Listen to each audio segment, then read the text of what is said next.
to see you. And are you always up this early on a Saturday morning? No, it feels like another school day starting at 8:32.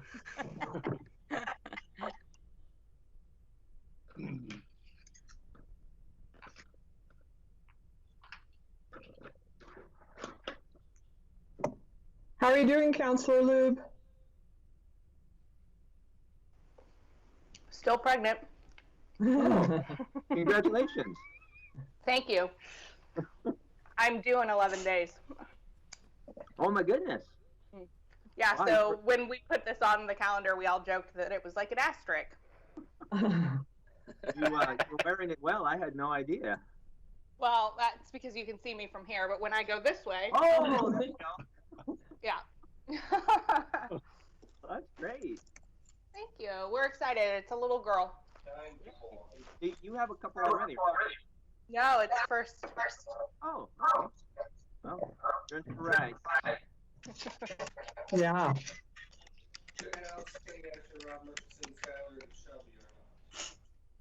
Who's not on?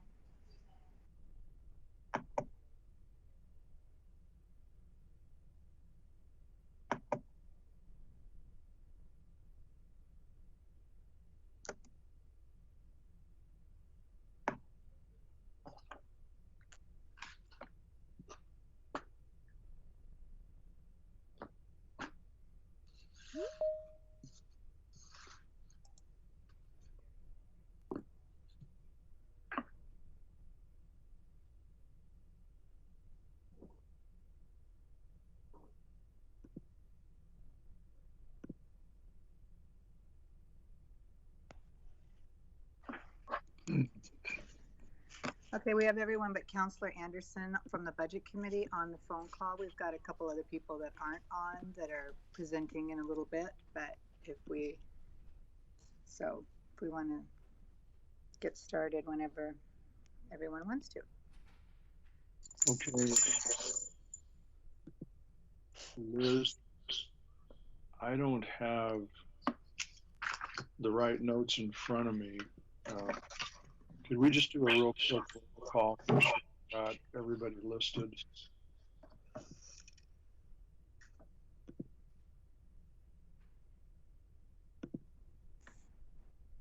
So Liz, maybe you could do a Clifford, roll what are you looking call. Oh, attendance. Sure. Because I'm keeping a tally sheet of my own so that when we do get to a point where we need a vote, I include all of the budget committee members and all of the council members in I'll that. send it to you. Somebody. So Clifford, you're here. Tim's here. Leah? I couldn't hear. Was that me, Jason? No, Leah. Oh. Connection's kind of bad. I don't hear a voice from Leah. I don't hear any Leah. Siobhan? Yep, I'm here. I saw you come in. Chris? I thought I saw Chris come on.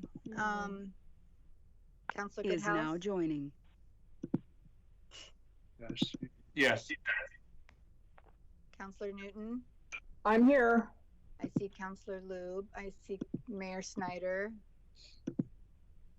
Emilio. Counselor Anderson? Here. Okay. So the budget committee is present. Okay. Leah, are you here? I am. I'm having some funny things with settings, but I'm here. I hear you. Liz, I didn't hear Counselor Anderson. He's here. Okay. I heard Emilio, Anderson, but you're here. Well, he's Counselor Anderson? I thought I heard him. I did too. Yeah, so did I, but I did. Folks, I think that was the end of Emilio saying here. Yeah, that's what I thought. Yeah, it was Emilio. Okay. Oh, Chris Pence is here. He's having mic problems.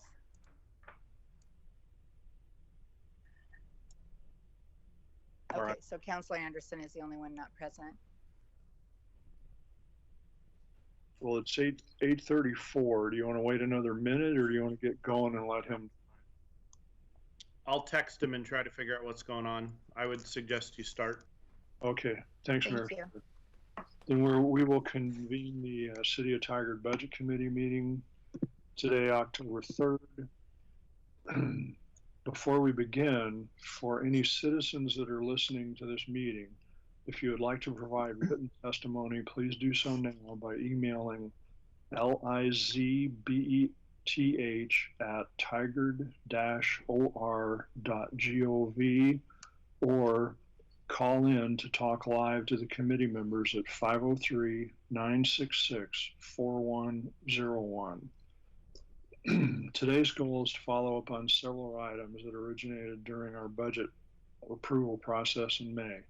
At the end of each item, there will be time for questions and an opportunity to direct staff to bring forward items for supplemental budget or provide direction for expectations for the fiscal year 22 budget process. As a reminder, please be sure to mute your mic when you are not speaking. When you do wish to speak, please state your name before making comments or raising questions. I will not be able to see everybody on the screen at once, so I may not have visual cues that you wish to speak. I may instead choose to go around and ask each of you by name for comments. All votes will be conducted by roll call. First item on the agenda is to approve the minutes from the May 21st, 2020 meeting. The minutes were sent out on July 2nd. No corrections were received. They were in your packet for this morning also. Are there any additions or changes to the summary minutes from the May 21st meeting?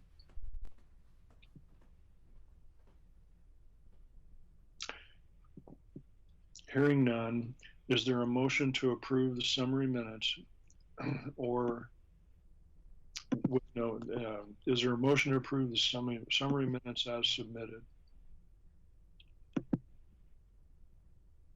I'll move. This is Tim. Okay, thank you, Tim. Is there a second? Counselor Lube, I'll second. Thank you. Liz, please take a roll call vote for approving the summary minutes. Please say yes or no if you are opposed. Clifford Roan, Yes. Chris Bentz. Oh, he's having audio problems. Shaban, I approve. Leah, Yes. Tim. Yes. Oh, Chris voted yes. Counselor Calderon. Oh, not a voting member. Counselor Goodhouse. Yes. Mayor Snyder. Yes. Counselor Newton. Yes. Counselor Lube. Yes. Counselor Anderson yet? Okay. That's it, Clifford. Okay. I'm really glad to see Mr. Calderon here. I think that's neat. Yeah, right. Is now exiting. you. We'll move to the public comment, public testimony phase of the meeting for today. Are there any phone calls that we need to hear? If there are, we'll have an opportunity to respond. Mr. Chair, this is Mike Nolip. At this time, there are no telephone calls in the queue. Okay, thank you, Mike.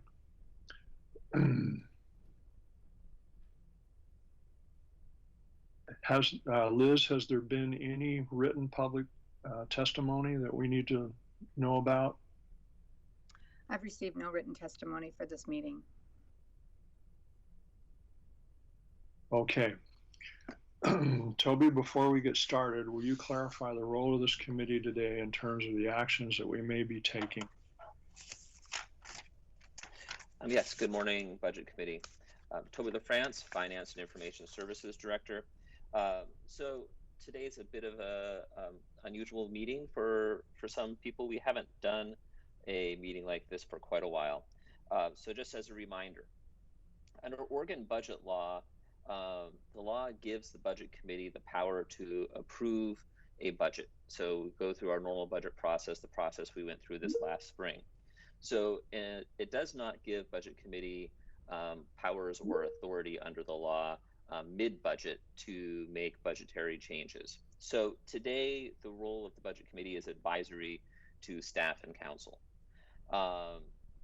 So what that would mean is for today's actions, outside of approving the minutes, which is what we just did, as in an advisory role, today's actions, if the budget committee wants to move on something, it should come in the form of budget committee, a motion where budget committee is recommending or advising staff or council to do X, whatever X is. So if there's going to be actions where the budget committee thinks that we should be impacting our current budget or impacting fees or impacting the budget process that we're going to be putting together for fiscal year 22, you would want to say something like, budget committee advises staff to bring to council an amendment to the fiscal year 21 budget to do X and in the amount of Y. And so that would be the type of motion and action for today. Are there any questions about that?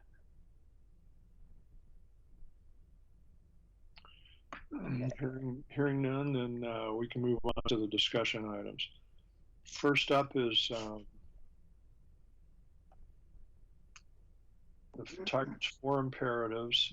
Manager Wine has a slide presentation for us. Good morning, Manager Wine. Good morning, Budget Committee members and staff and everybody. It's great to see you today. Host. And thanks to, I want to say thank you to I think Mike Nolip is helping us with our Is now presentation. exiting. Okay. I just have a few opening comments this morning that I'm hoping will help to frame the remainder of the full discussion that the Budget Committee will have later today.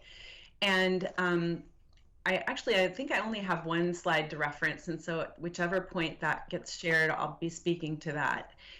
Back in July, at the end of July, I and our city leadership team, our department directors, provided the City Council with an update about council goals and our progress in achieving them.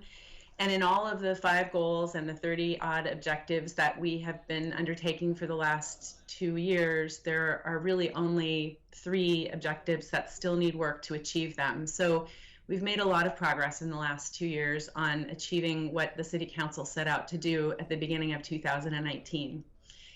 And it's probably hard to remember what was happening at the beginning of 2019 because we've had quite a year in 2020. And as we head into 2021, together with our leadership team, we had a discussion about the city's overall priorities for the future. And we brought an extensive report about the activities and projects that the city would be undertaking in the next 18 months. And as we brought it to the council, it was an inventory of everything that we would be working to achieve for the next 18 months.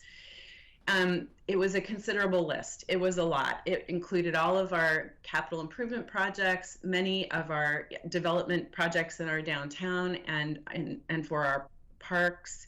It includes many initiatives to improve our services, which I'll talk about in just a moment. But anyway, as we looked at this list, we tried to consider how to be very focused as we looked ahead to what our citywide priorities should be right now. And as we looked at the projects that would be underway in the next 18 months, there were 4 things that stood out, 4 major efforts that stand out, and we're calling them the 4 imperatives, which is why this is listed in this way on your agenda. They're the things that have inserted themselves into what the city is doing, and these things have a key intersection of the work of all the city departments, and we believe constitute what needs to be the city's focus right now and what we see as our 4 major priorities. Those four imperatives include improving our citywide systems, and that includes major system replacements of our asset management system, our financial systems, consolidation and improvement of our city facilities, and also ensuring that our communications with the community are engaging and systematic and clear, and continuing to improve that system. Second imperative is implementing the refreshed strategic plan. So the strategic plan was just adopted by the City Council on September 22nd, and it has an updated vision and 3 strategic priorities. So the vision is to be an equitable community that's walkable, healthy, and accessible for everyone. And also, and then the 3 priorities are improving the customer experience and our public services, and achieving walkable connections, which was part of the strategic plan we've been working with up to now, and ensuring the development and growth supports the vision. So that's the second imperative that we see need to be a major priority and focus over the next 18 months. Third is continuing to respond to the impact of COVID-19 on our city services and community. We have had to rethink and respond to what this virus has brought and means for what we provide as a city. I know it sounds like a massive understatement to call 2020 a challenging year, but we have had to figure out and figure out again how to continue to provide city services in the face of a pandemic. And that's materially changed how we do our work and have an understanding of what our community needs. And then the fourth imperative is responding to calls for racial equity. And that will take the form of implementing our city's anti-racism action plan, and also resourcing and working with the Public Safety Advisory Board, which you're going to be hearing about next. So of course, we're going to be carrying out the whole list of the day-to-day work and an extensive list of projects in this time frame over the next 18 months. But as a city, to be strategically aligned and naming these 4 imperatives, we feel will really help us with this focus. And our message in late July to the City Council was that as the Council thinks ahead to the next 18 months and goal setting, these 4 imperatives need to be at the front of our attention, and that we need to be realistic about devoting time and staffing and resources to these efforts so that we can achieve them effectively. So these opening comments today, I know we have a half an hour set aside on the agenda, but I don't have at all that much more to say, except I wanted to name the 4 imperatives, let you know that our continued focus from the leadership team's perspective is going to be on these 4 things. And the reason that it's relevant for the Budget Committee's discussion is that as you're thinking ahead to what Tigard will be focusing on, our hope is that we can be realistic and strategic about making sure that those 4 things get priority and attention and resources. So today your agenda includes a discussion about future resources for 2 of the imperatives, including responding to COVID-19 and how the city will aim to eliminate systemic racism in Tigard. And so I'll be happy from here to answer any questions the Budget Committee has or discuss them further, and our leadership team is also here to help with that discussion. And the next item on the agenda is an understanding of our revenue forecast and the impacts of COVID-19. So really, I'm hoping to launch the Budget Committee discussion into the budget discussion today with those opening comments. Thank you very much, Manager Wine. You have all seen the agenda and the things that are coming up to follow on what Manager Wine has brought up. Does anyone have any questions for Manager Wine at this point?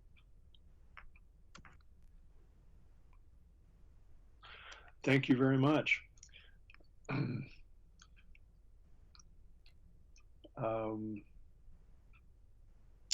Toby, I think you're up first for the revenue forecast and changes.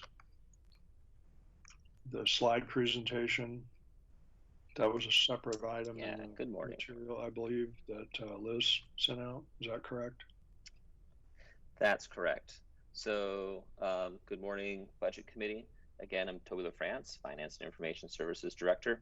And so, as part of your packet materials, you should have received a update to the April 20th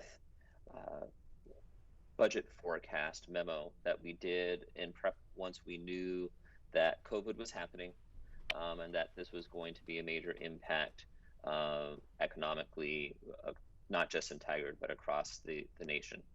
So what we've been doing is we have been staying on top of that forecast. We did an update on June 22nd.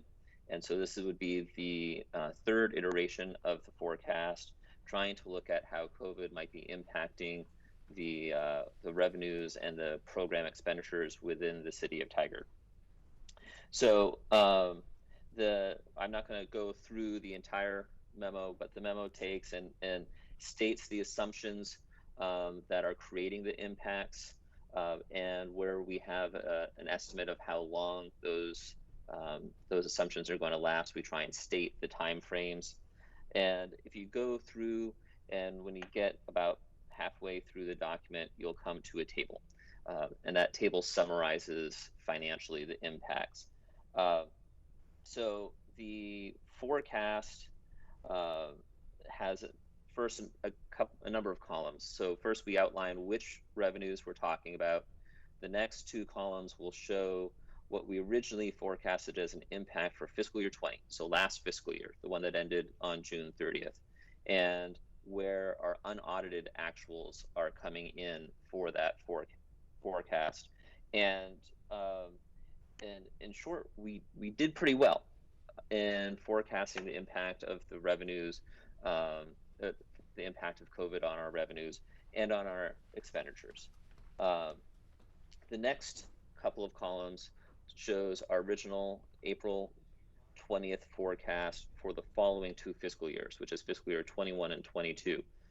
That's the fiscal year that we're currently in, and then the next fiscal year. So for the budget committee standpoint, it's the fiscal year that we're currently managing a budget, and the fiscal year that the budget committee will be undertaking and planning for next fiscal year. And what we did is we took and we broke out those two fiscal years in the next two columns individually, as opposed to grouping them as we had back in April. And then the very right-hand side is we tried to put in some notes. Generally, those notes are also color-coded. If it's yellow, it means that we didn't make any significant changes to the forecast. If it's in red, it means that the forecast may have worsened. I will note that there are some red notes for transient lodging tax, our interest earnings, and in the general fund also the stormwater franchise fee revenues. Overall, while there are three areas that are in red, the impact is relatively small, $175,000 over 2 years in the general fund, and $95,000 over 2 years in the transient lodging tax fund. It's also important to note that the impacts that are listed there for fiscal year 21 are already incorporated into the fiscal year 21 budget. So these are not impacts on top of what's already been adopted. They're baked into the numbers. We've already accounted for it. And coming to the conclusion of the forecast, at this point, just like in April, because Tigard is not, our programs aren't dependent upon the types of revenues that have been severely impacted by COVID. Things like sales tax, we're not heavily dependent upon transient lodging tax. We're not heavily dependent upon gate type of revenues. So with that, there really still is no need to make any budget changes in our current fiscal year due to COVID. We're going to continue to monitor this and see where our finances take us. However, again, at this time, we don't think that we need to make any changes to the services that we're providing to the community, and we think we can continue to manage through the impacts that COVID had. As always, there's the caveat of things can change. We'll continue to monitor. This could have a long-lasting impact upon the national economy as a whole, even after we get through the COVID pandemic, and we'll continue to bring you updates as we learn more. And that concludes the staff presentation on the forecast and COVID impacts. Do you have any questions? Chair Rowan? Hi, this is Councillor Newton. Can you hear me? Yes, I can. Okay. Now can you hear me? I unmuted. Yes, you got it. Okay, Director LaFrance, this is, I mean, even though we're impacted, you're right, it's not as bad as it could have been, and so that's good news. I'm thinking, though, going forward, and this might not be the right context for this, I'm talking to people in the community who are still severely affected. And so, small businesses that are having trouble feeding their families, households where one's unemployed or one's underemployed, and large businesses that aren't refilling vacancies and things like that. So this is good news in terms of our revenue, but moving forward, if we decide as a council that it's not prudent at the first of the year to raise rates just because of where our households and businesses are, we're still in phase one. Would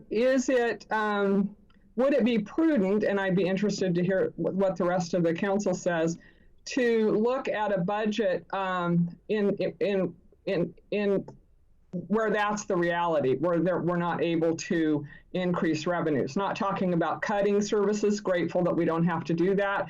But even though it's not a lot of money individually for people on their utility bills or things like that, when they're struggling, the timing might not be right. So would that be a prudent thing to do, to look at a budget where, because I know we're assuming the rates would increase, and I'm hopeful that we're allowed to do that, but I think we're still, a lot of people are still in pretty precarious situations. So just something to throw out there, and maybe this is the wrong time in the meeting to ask that.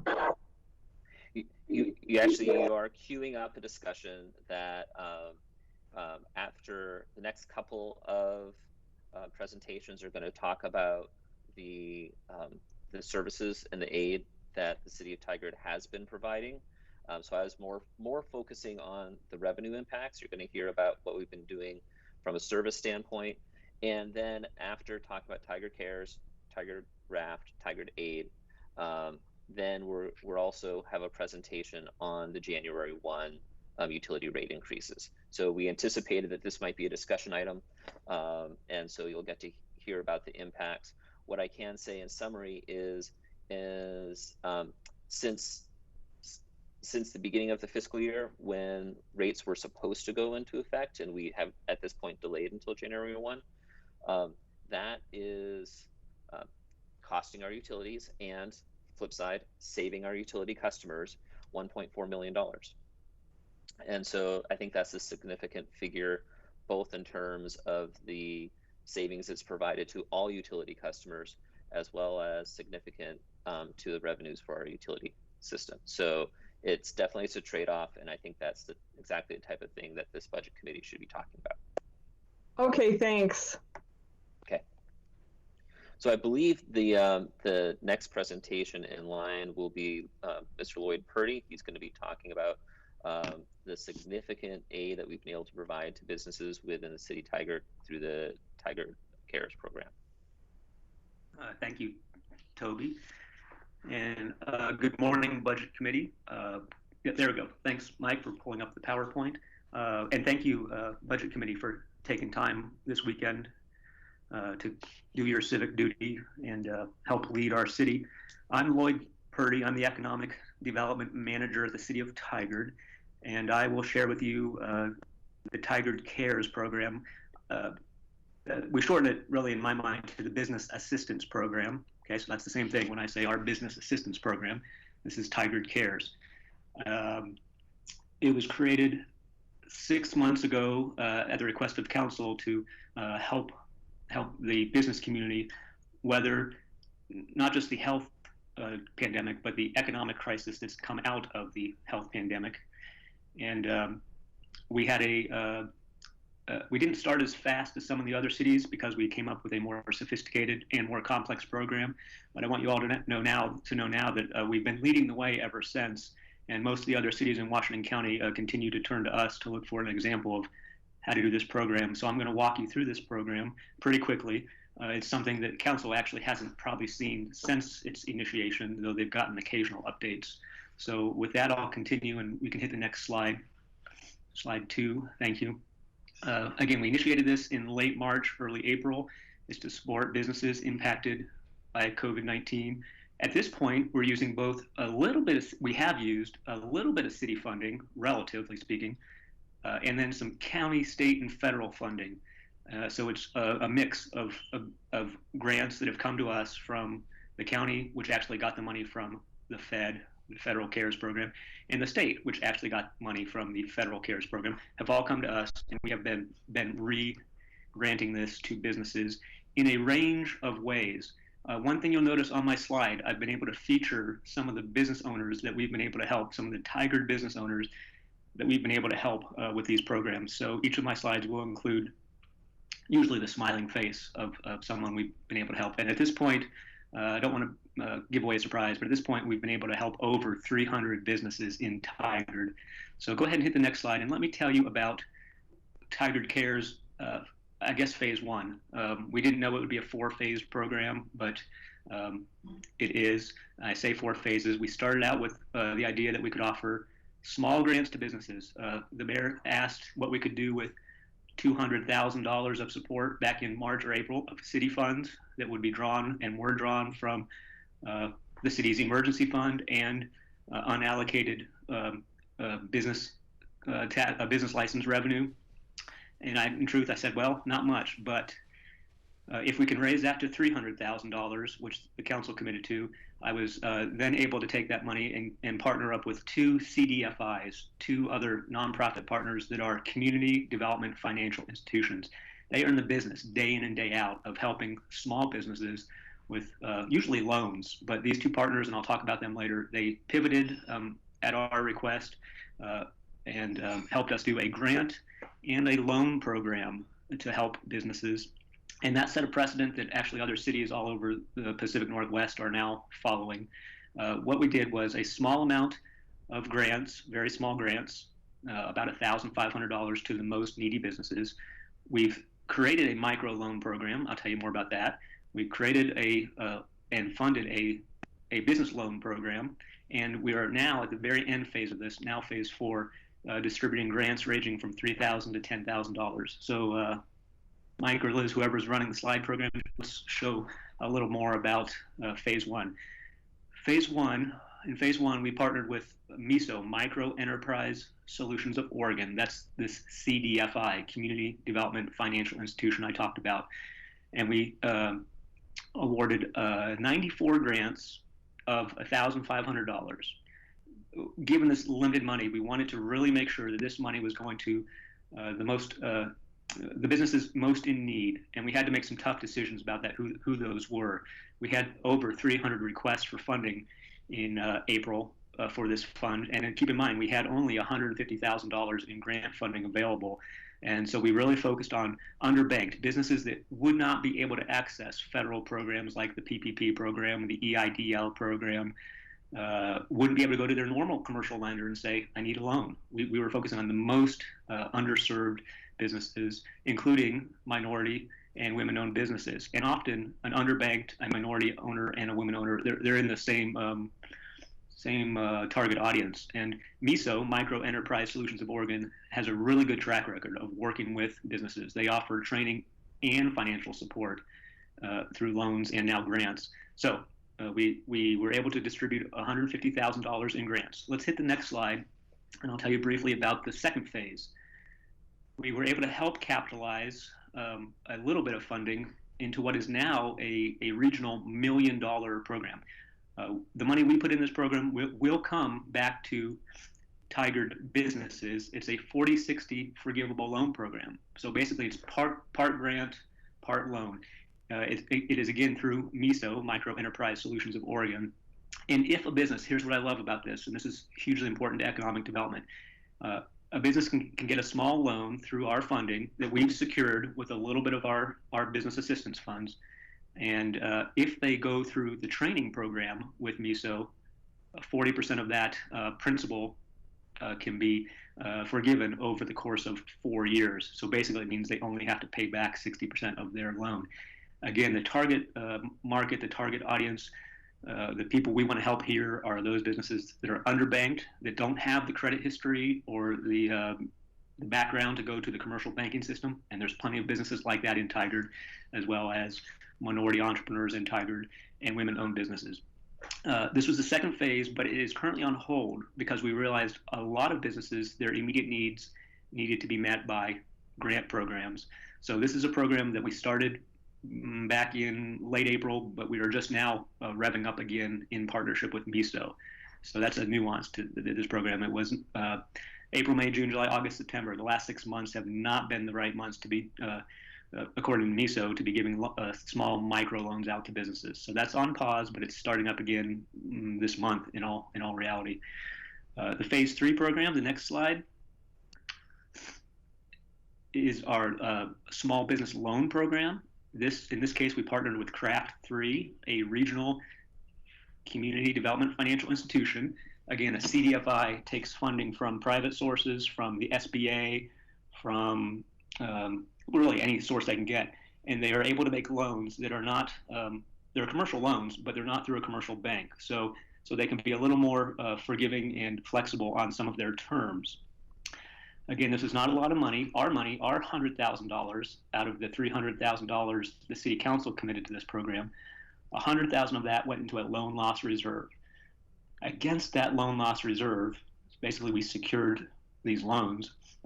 Craft 3 was able to make $462,500 in loans to 12 firms in Tigard. This is a really strong way to help these businesses. More than just pay a month or two of rent. This is helping these businesses weather a economic impact like this COVID recession, and then come out of it stronger with the working capital they need to grow and expand. So that's a very exciting thing to do, and a very helpful thing to do to these businesses or with these businesses. And again, the $100,000 in loan loss reserved, plus the $150,000 in outright grants, plus in phase 2, the $50,000 that we used similarly as a loan loss reserve for the 40/60 loan program.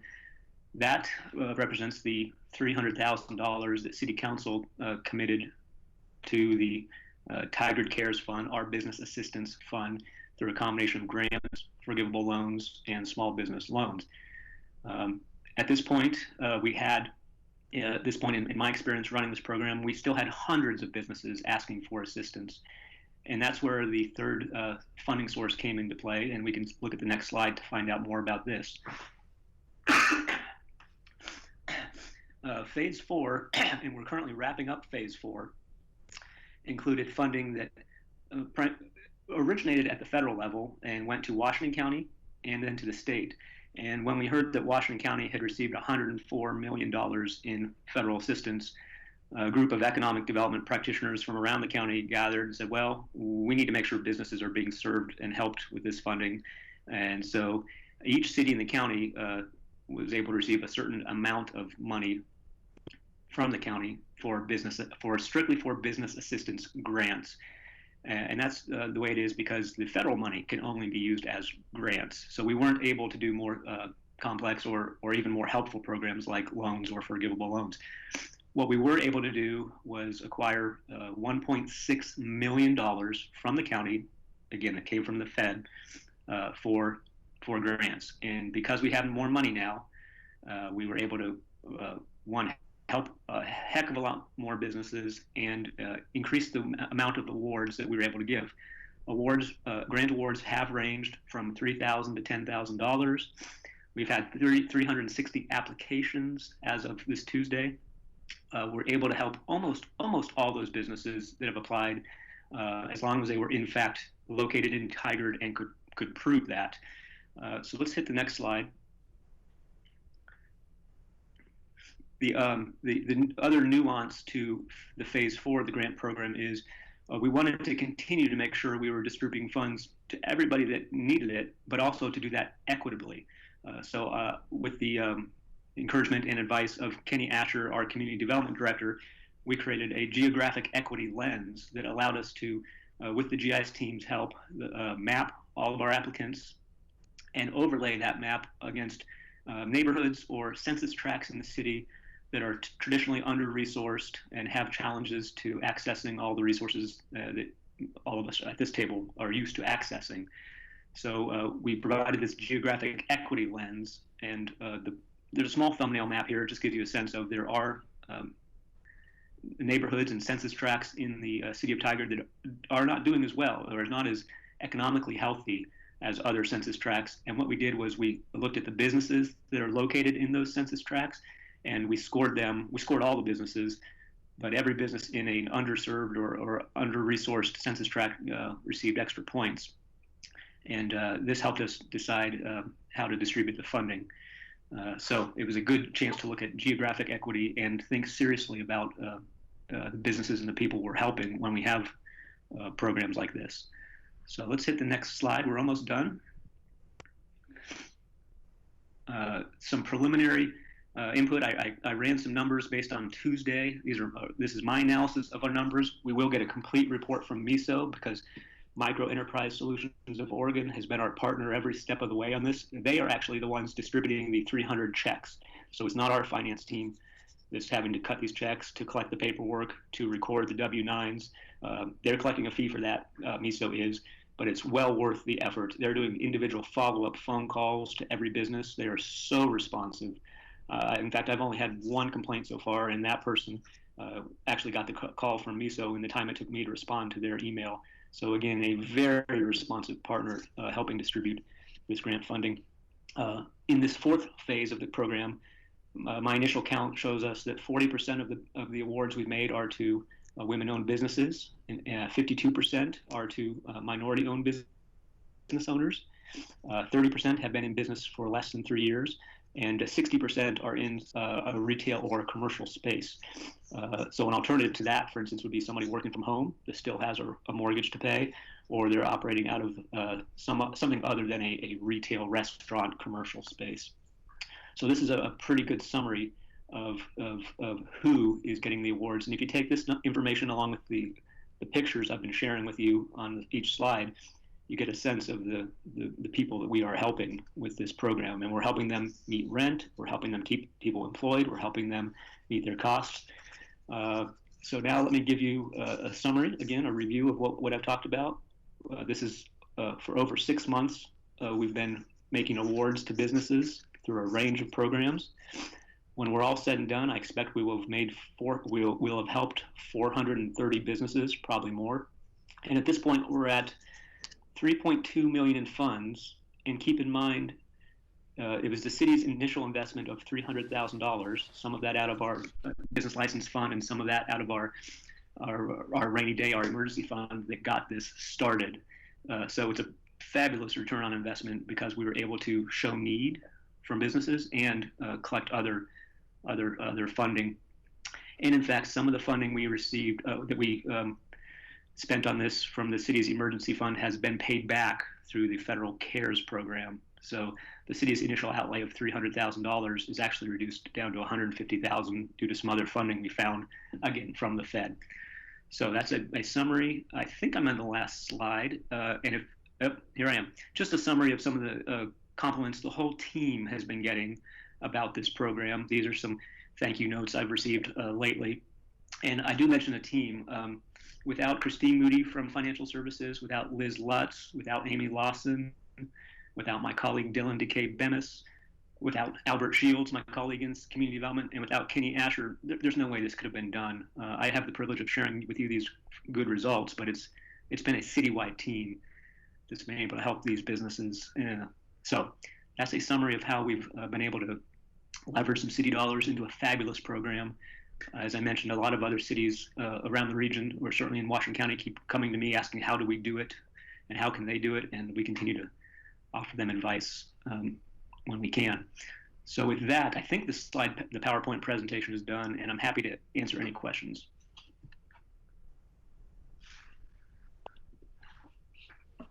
Are there any questions for Mr. Purdy?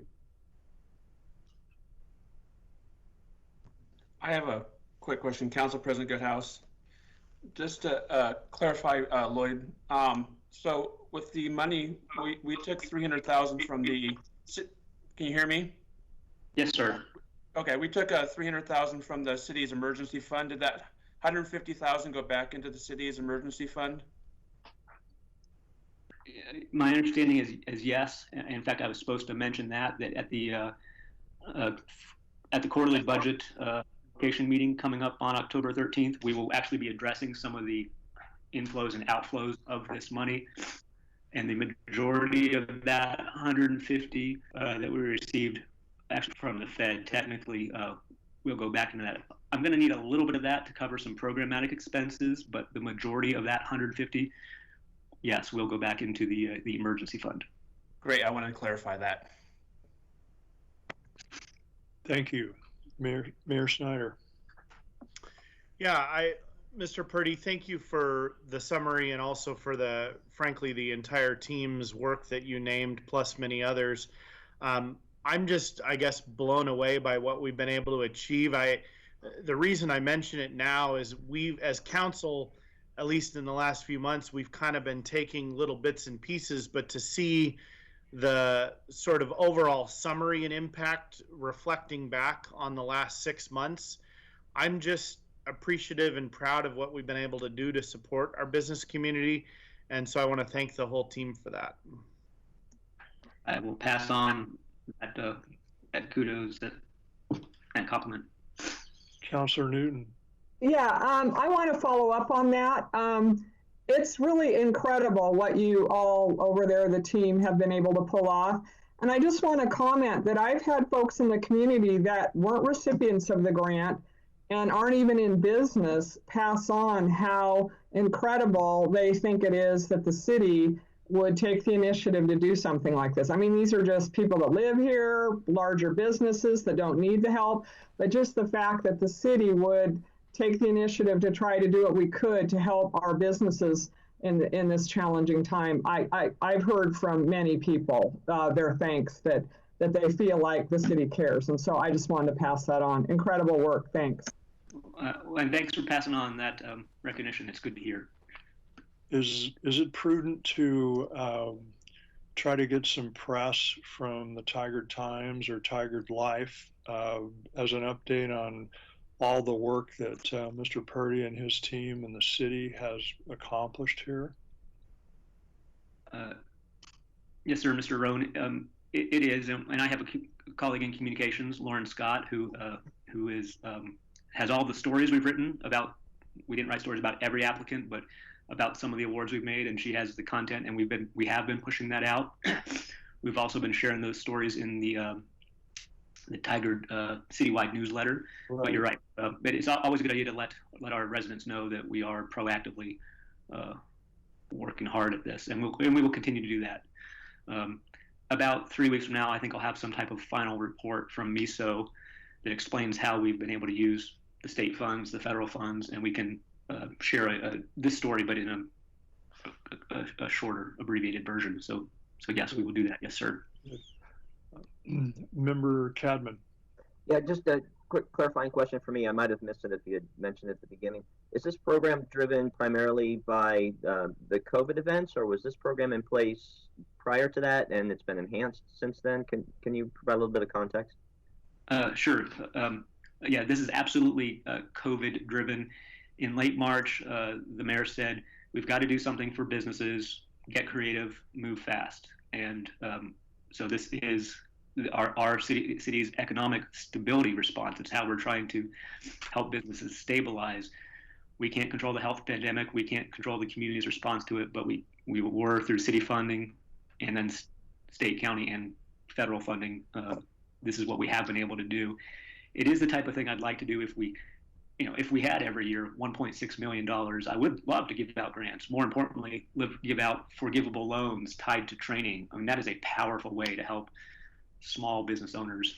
That's just not a resource, as you all know, leading our budget, that we typically can access. Right. So we have evolved it, the program over time. But lately we've been tied simply to, okay, the Fed says you can give out grants, so we said, okay, we'll do it. When the money's gone and when the COVID emergency is gone, this program will likely go away, except for the MISO 40/60 forgivable loan program that will continue to get repaid as loans get repaid and then get reinvested in businesses in Tigard. So some of that little piece of this will continue. Anyone else before we move on? I want to see if my mic is working yet. Are you able to hear me? No. Yeah, we can hear you. Yes, sir. Oh, great. Okay, good. Yeah, this is Chris Pence. I just wanted to ask, is there going to be any follow-up research? So let's say like a year from now, maybe get some input from the businesses who receive these loans. For me, it's really, I'm more interested to hear, you know, how do these small micro loans and micro grants get used, and the effectiveness of those. So is there any plan for a final report, summary, anything like that? Yes, sir. We'll do a final report. In fact, I'll be working with our GIS team to map some of the statistics we've been collecting in the applications. So, as you saw, we know because we ask, and some people report, how many of our entrepreneurs are women or entrepreneurs of color, or where they're located. We're going to start mapping those things and look at where in the city these types of businesses are. And then, yes, absolutely, because we've been collecting contact information and adding that to the Economic Development Program database, we can follow up with these businesses. And in fact, sometimes we'll be able to reach out to these businesses and say, we have a training program for you we'd like you to participate in, or hey, we need help with some type of input, please participate. So this has been, we will leverage this experience for as much value and good as we can wring out of it. And through partners like MISO, we will continue to get reports from those businesses that are in a loan program or in the forgivable loan program. The grant program, in all honesty, we have to assume that they got the money and they're doing something with it. We have very little control over what happens when a business gets a check through a grant program. That's why it's not my favorite tool, but right now it's the tool we have. Okay, yeah, that's great. Appreciate all the work, and I think it's a great program. Anyone else? Well, thank you very much, Mr. Purdy. Happy to help and happy to share this program with you. Hope you all have a good day. Thank you. Amazing results. Next on the agenda is the Tigard RAFT program. Please go ahead. Good morning, Budget Committee and City staff. My name is Halstead Bernard, and I am the Director of Library Services here at the City of Tigard. Skylar Warren and I will be presenting the results of the Resident Aid Fund of Tigard, also known as RAFT, and we'll be happy to answer any of your questions you might have at the end of our presentation. Next slide, please.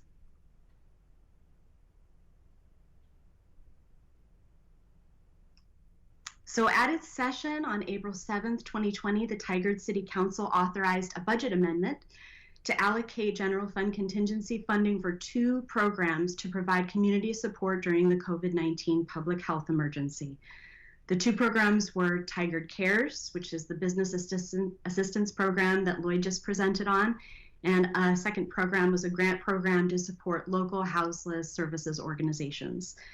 Staff took council's direction and built a framework for program implementation for the latter, which became RAFT, the Resident Aid Fund of Tigard, and it actually incorporated assistance for both housed and houseless individuals in our community. Tigard Cares and RAFTs are part of a suite of programs implemented by council that include Tigard Aid, which provides relief from city fees and charges during the COVID-19 pandemic, and the eviction moratorium. Next slide, please. So with an allocation of $100,000 from the general fund contingency, we established RAFT, and this grant fund focused on providing immediate aid to both housed and unhoused residents of Tigard. Next slide, please. Organizations eligible to receive this funding were area nonprofits, faith-based organizations, or other agencies that were able to provide immediate and necessary relief to impacted communities in Tigard. These grants were a one-time funding provision, and all funds had to be utilized within 60 days of release to provide immediate aid to residents of Tigard. Next slide, please. The program priorities were divided into two major areas, priorities for unhoused residents and for housed residents. The division was made because the immediate needs for each of these two parts of the community are likely to be very different, and we wanted to make sure that applicants considered their abilities to serve their needs of one or both of these specific client groups. So the program priorities for housed support included utility assistance, rent assistance, food assistance, internet access, benefits navigation, senior check-ins, and support, and more. Next slide, please. For unhoused support, that included shelter services and vouchers for hotel stays, safe parking programs, food and fuel assistance, benefits navigation, again, medical transport, childcare, internet access, and of course, because of the pandemic, PPE and sanitizing supplies. Next slide, please.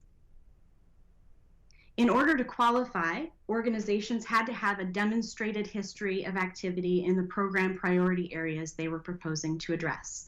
Organizations also had to articulate their understanding of the specific need that the pandemic created in our community, as well as their capacity to disperse aid efficiently and quickly, and their experience with the same or similar funding programs. Next slide, please. Thanks. We received 14 applications and selected 6 organizations to receive funding. And these organizations were Community Partners for Affordable Housing, Immigrant and Refugee Community Organization, Just Compassion of East Washington County, Meals on Wheels, St. Vincent de Paul, and Pact with Pride. Next slide, please. All RAFT funds were dispersed at the beginning of May, and the program was largely concluded at the end of June. All funds were utilized and aid was quickly dispersed. In summary, RAFT had a measurable impact on our community, and we'd like to tell you about that impact through the words of the organizations themselves. Next slide, please. We'll start with Community Partners for Affordable Housing, also known as CEPA. This is a local agency that creates and maintains healthy and sustainable housing with services for diverse residents, including families, seniors, and people with disabilities. Next slide, please. With $7,500 in RAFT funding, 30 residents received budgeting services and rent assistance. CEPA was also able to initiate a budgeting and job connection program, which was a program they had wanted to implement for a long time prior to the pandemic. The funding also led to CEPA initiating a partnership with Work Systems, Inc., which is a local nonprofit that helps people get the skills, training, and education they need to go to work or to advance their careers. Overall, CEPA reported that because of the clear timeline and desired outcomes given by the RAFT grant structure, they were able to efficiently administer the disbursement of funds to those who needed it most. Next slide, please. And here's a success story from CEPA's final report. Resident had been unemployed since the beginning of quarantine. With a lack of income and a language barrier that makes accessing some resources more challenging, this resident struggled to pay rent each month since the beginning of quarantine. This resident worked with our resident services coordinator to gain access to culturally specific services around rental assistance. They also were able to engage in budgeting and will be working with Work Systems. Next slide, please. Thanks. Next up, we have Immigrant and Refugee Community Organization, also known as IRCO. This is a community-based organization that empowers children, youth, families, and elders from around the world to build new lives and become self-sufficient by providing more than 200 culturally and linguistically specific social services. Next slide, please.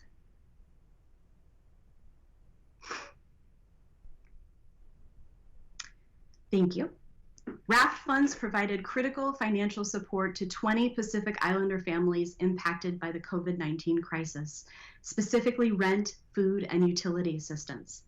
Pacific Islander families in Oregon are the most impacted community in the state, facing infection rates many times higher than other communities of color.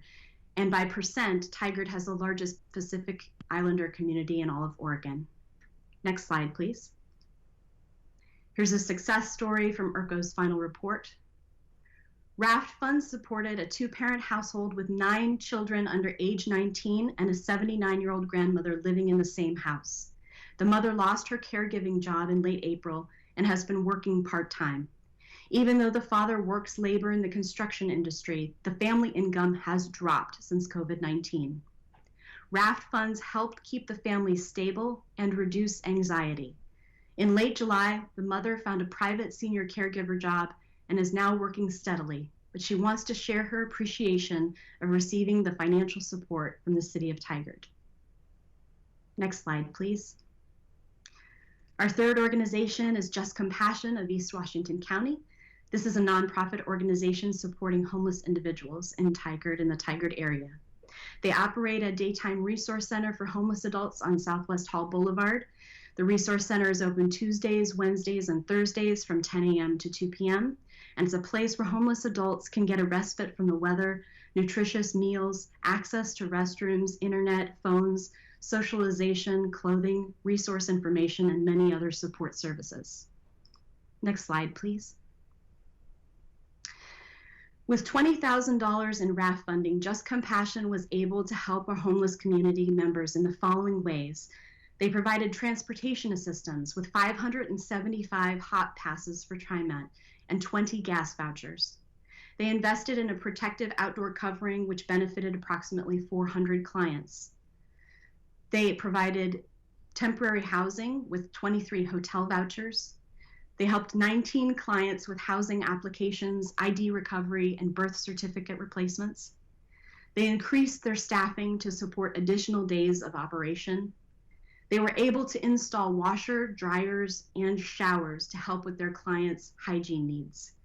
They served 500 breakfasts and lunches to clients needing hot meals, and they distributed 450 pieces of personal protective equipment to keep their clients safer during the pandemic.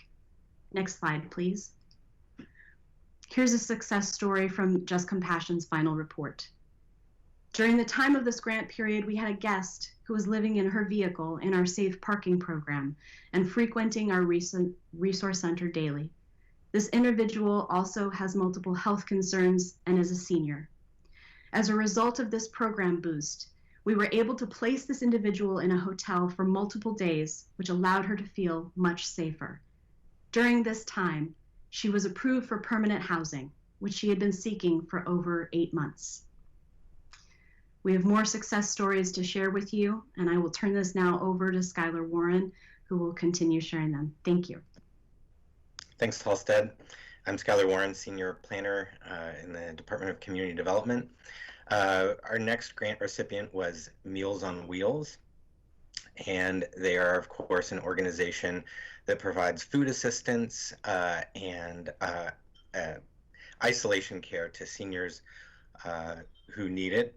And obviously that's a community that is severely impacted by the COVID-19 public health emergency. Next slide. So with their $20,000 grant, Meals on Wheels was able to provide food assistance in the amount of 3,854 meals delivered to seniors. It's also worth noting that Meals on Wheels was able to expand their offerings and actually provide not just meals for the typical number of limited days they are able to per week, 5 days typically, I believe, but actually to provide some groceries and other non-perishables to supplement the prepared meals. Next slide. Reporting back, your dedication to serving the community is nourishing our bodies and our souls. May all who donate their time, energy, and care know how valuable their sacrifice is during this trying time. And Meals on Wheels has blessed my home 5 days a week for so long. You have literally saved my life, and I am grateful beyond words.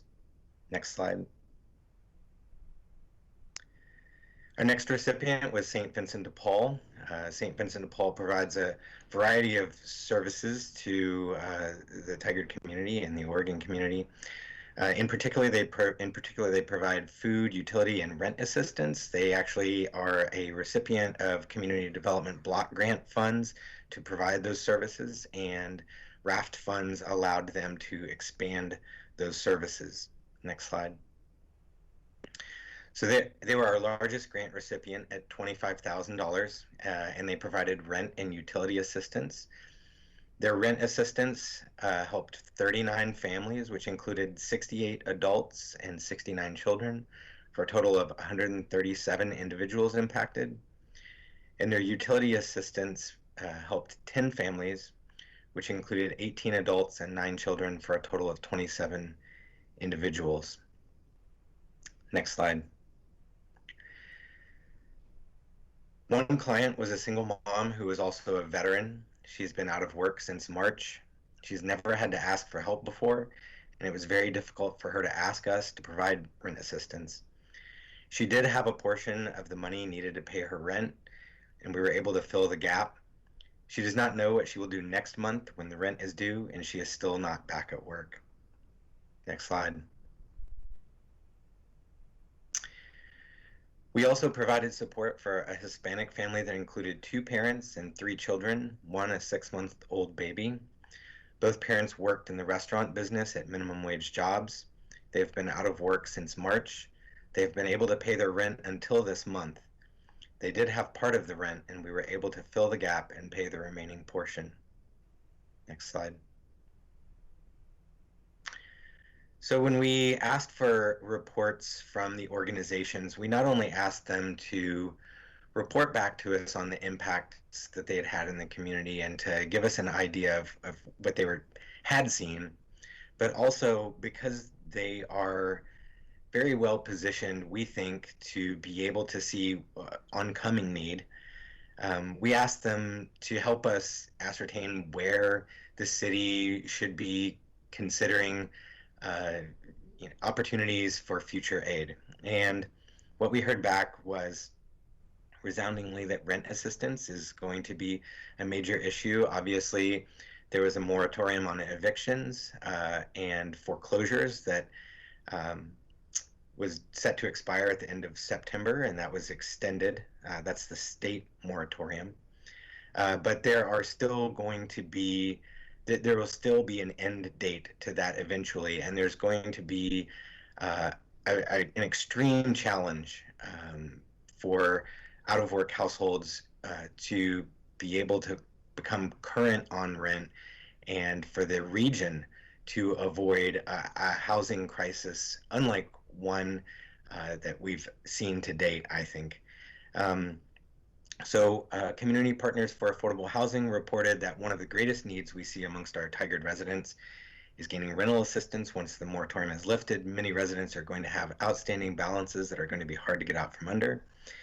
And the need in our community continues to be rent assistance, that coming from St. Vincent de Paul. Next slide. Food assistance, another need in our resident services program has identified is Tigard. In Tigard is food insecurity, that coming from SEPA. Next slide.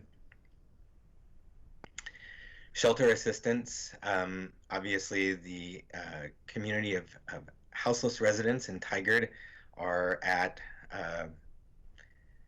more danger when we have stay-at-home orders potentially coming and there's no home to go to. So steps for the city to consider include a safe parking program for those living in their cars, safe specific camping sites for the unhoused that would include sanitation and garbage facilities, maintaining and building upon current services, and providing a permanent overnight shelter in the area. That coming from Just Compassion. Next slide. Social supports. This is a really important one because we have communities who have specific needs. From Meals on Wheels, they believe that one of the biggest issues all communities must address is social isolation. From ERCO, COVID-19 public announcements in the following Pacific languages: Chuukese, Marshallese, and Tongan. And again, Tigard does have the largest by percentage Pacific Islander community in the state. Next slide. So in terms of why we're here today to present to the Budget Committee, it's twofold. It's one, to report out on the impact that this program has had on the community, and I think you've seen that it's profound.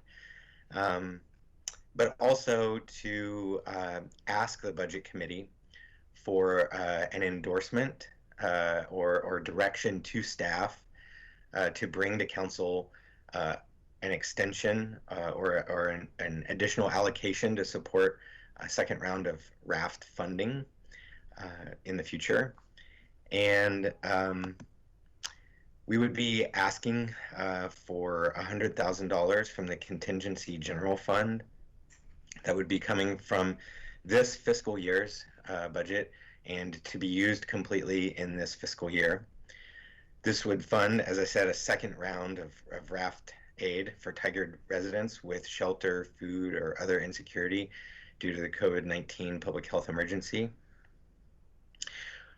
We would like to narrow our program priorities from the first round based on the feedback that we've already gotten and a set of surveys that we would like to put out to our nonprofit partners in the area. And we'd like to focus this time on gaps where federal and state programs are not covering members of our community, particularly looking at targeted assistance for communities of color. And we would also, the first round went out very quickly, from the time of program inception to first disbursement. I think we're just over 30 days. We would propose that with this round, we would be a little bit, we would take a little bit more time to disperse the funds to really understand where the need is and target those specific areas where we're likely to have gaps. So next slide. With that, Halstead and I will take any questions or comments from the committee.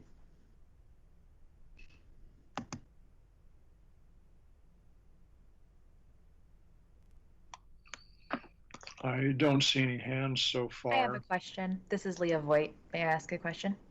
Yes, absolutely. So I was wondering, you mentioned that part of the new funding would go towards, or part of distributing the new funding, there'd be a survey about gaps and current needs. How much of the funding would go towards carrying out that survey and information collection? So we don't anticipate using any of the funding to perform that survey. We as staff are pretty well connected with our nonprofit partners and our faith-based organizations through a variety of channels. And so we would be just taking that on as part of our work program as staff, and the overhead for it would be pretty low because we do have the Engage Tigard website, which, if you're not familiar with it, allows us to build surveys with very little overhead and get them distributed efficiently and report the results out efficiently as well. Okay, thank you. I saw Councillor Newton's hand first. Please unmute. Okay, sorry.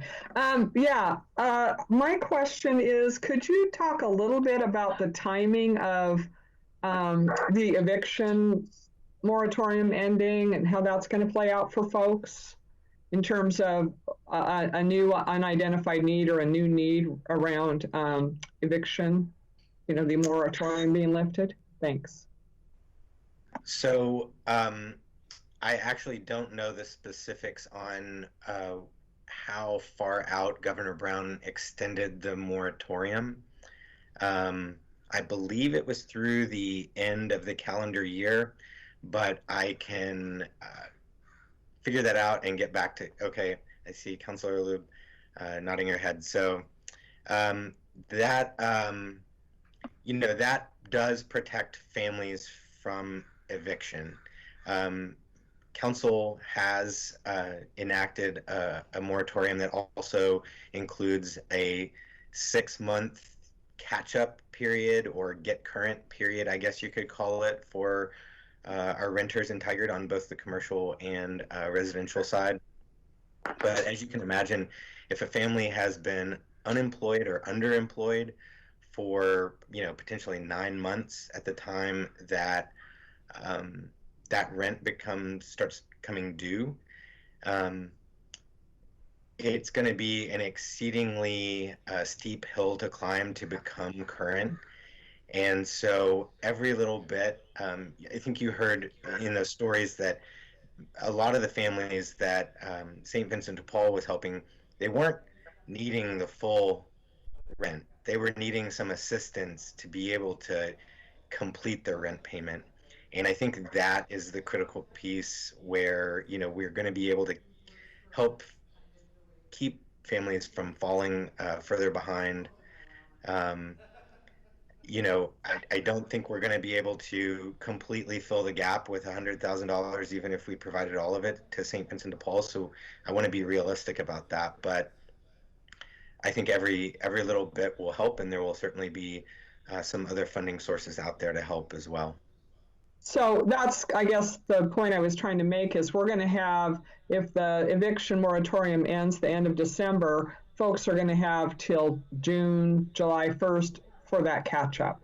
And so that's going to be a challenging time. That timing, that's going to be the challenging time for folks.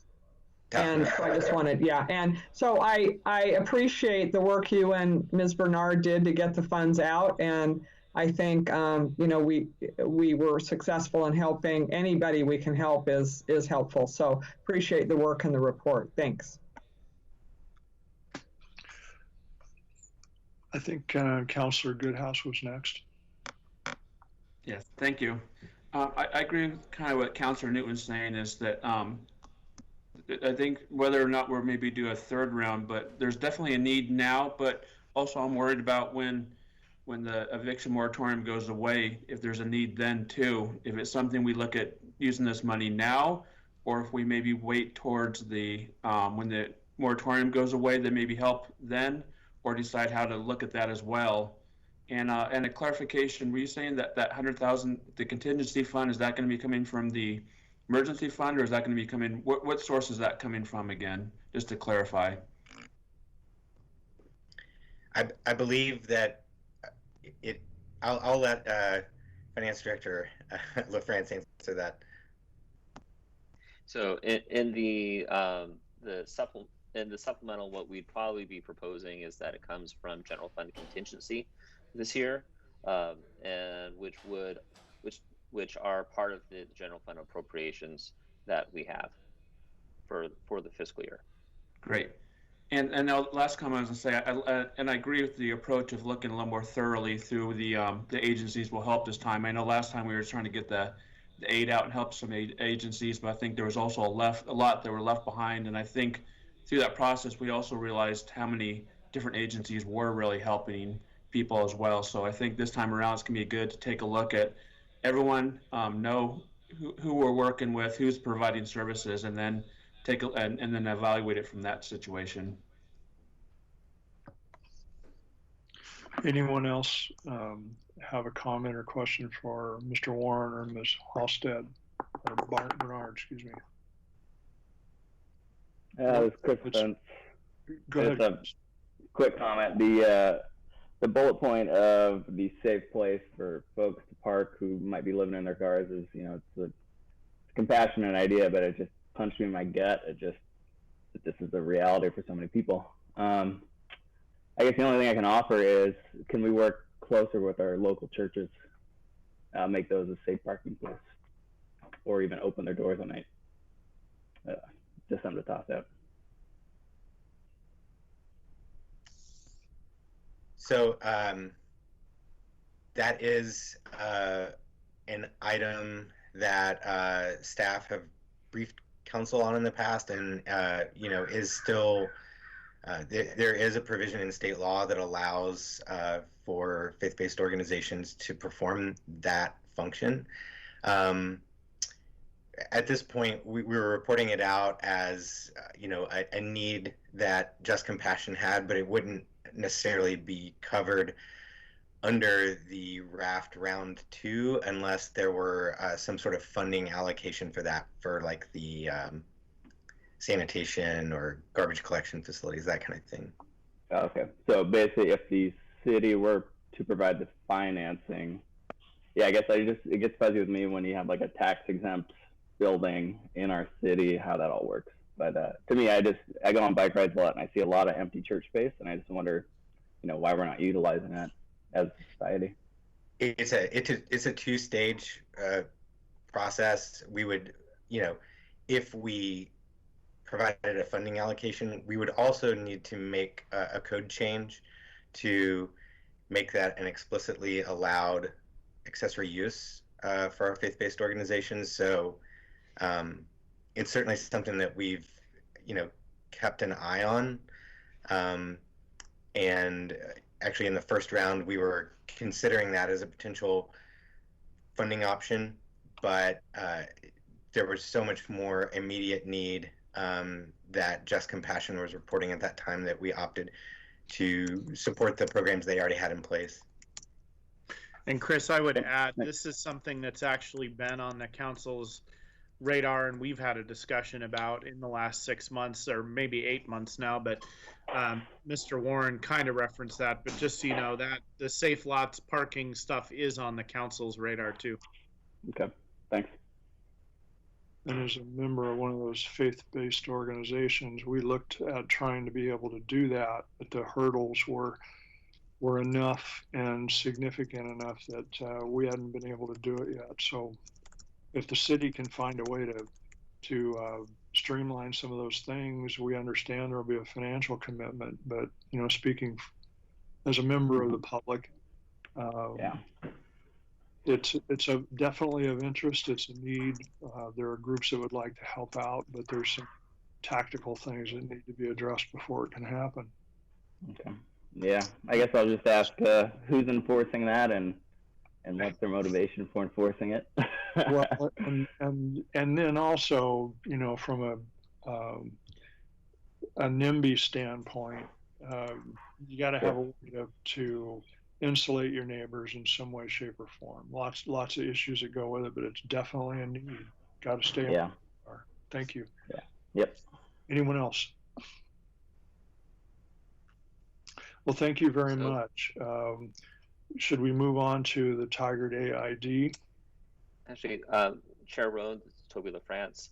Please. Quick question as a matter of order.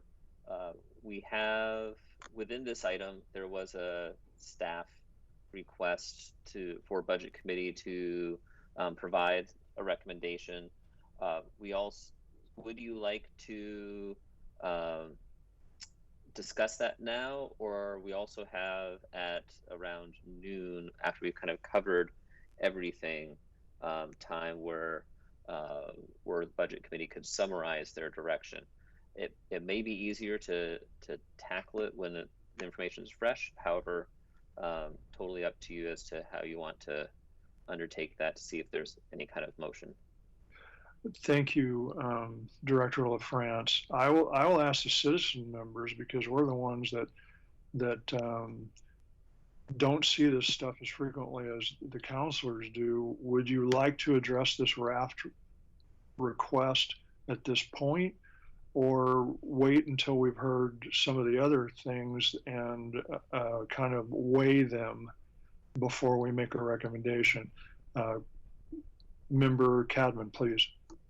Yeah, for me personally, without seeing all the requests that might be coming through today or impacts, to do this one at a time as one-off specific decisions, for me, it doesn't really make sense. Because if we hear one wonderful idea and say, yeah, we should fund that, you're the next one, oh, we should fund that, you're the next one, we should fund that, we get to the end of the day and we go, whoops, now we have to backtrack. So I'd rather we do it all at the end when we have the full understanding of all the requests and impacts that are in front of us today. That's my opinion. Anyone else? I agree with that. Okay, then thank you, Director LaFrance, for bringing that up. Absolutely. But we will defer our asks, requests, and so forth for a while. Next up is Tigard AID. Please go ahead.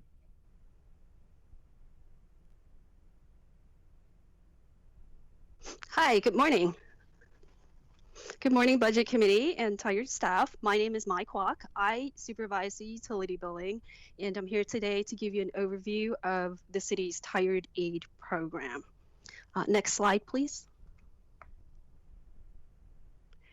So just like the other ones, CARES and RAFT, Tigard Aid was created really to provide relief to water and sewer utility customers within the Tigard service area during this COVID-19 pandemic. And we also actually wanted to ensure that during this time, customers receive uninterrupted access to our utility services as well. Next slide. So how are we providing relief to our utility customers? Well, there's 3 different ways that Tigard Aid is assisting customers. First is we're assisting them through assistance programs that provide financial relief to utility customers, and I'll touch a bit on these programs a little later on. Secondly, we're also providing immediate relief to customers who are behind on their payments because we don't want them to lose their service, their water service. So we've suspended shutoffs to water service so customers don't have to worry that they're going to get any interruptions in their water or sewer service because of past due bills. The third way is that we have delayed our utility bill rate increases until January 1, 2021, and this is in order to provide help to all of our utility customers. Next slide. So how much is this Tigard Aid costing us? In total, we have, I think Tigard Aid program provides about $2.2 million to utility commercial assistance. $625,000 is allocated for residential assistance to underemployed or unemployed households impacted by COVID. $125,000 is for businesses impacted by COVID. $50,000 is to expand our current financial assistance program through St. Vincent de Paul, and $1.4 million is through the delayed rate increases from July 1 to January 1. Next slide. As I stated earlier, right now I'm going to go into the type of financial assistance programs that Tigard Aid is actually a part of, and there's 3 assistance programs. The first one is called our Tigard Utility Billing Credit Program, and this program assists unemployed and underemployed customers who are impacted by COVID-19 from March to December of this year. We've allocated $625,000 for residential customers, and this credits the full amount per month toward their utility bill for up to December. We've also allocated $125,000 for commercial customers, and that credits up to $500 per month toward utility bill for commercial customers. Currently, we are unable to provide assistance to renters of multifamily housing, and we are actually looking into seeing if we can provide, we're looking into options to provide financial assistance to individuals who are living in multi-housing family as well. And those are usually renters of apartment complexes. And I think I didn't mention, but the funding, the $2.2 million is coming from the various utility funds. Sorry about that, I forgot that one. Next slide. So that's our first program, was the utility billing credit. The second program we have for financial assistance is actually just expanding our current financial assistance program to customers who demonstrate financial need. We currently partner with St. Vincent de Paul, and they administer our Tigard Utility Billing Assistance Program that covers just the water portion of bills. And we normally only allow up to 3 times per rolling year per customer who are income eligible. Because of COVID-19, we've actually expanded this program to assist customers every month through December. And because of this expansion, we allocated an additional $50,000 for that. And next slide.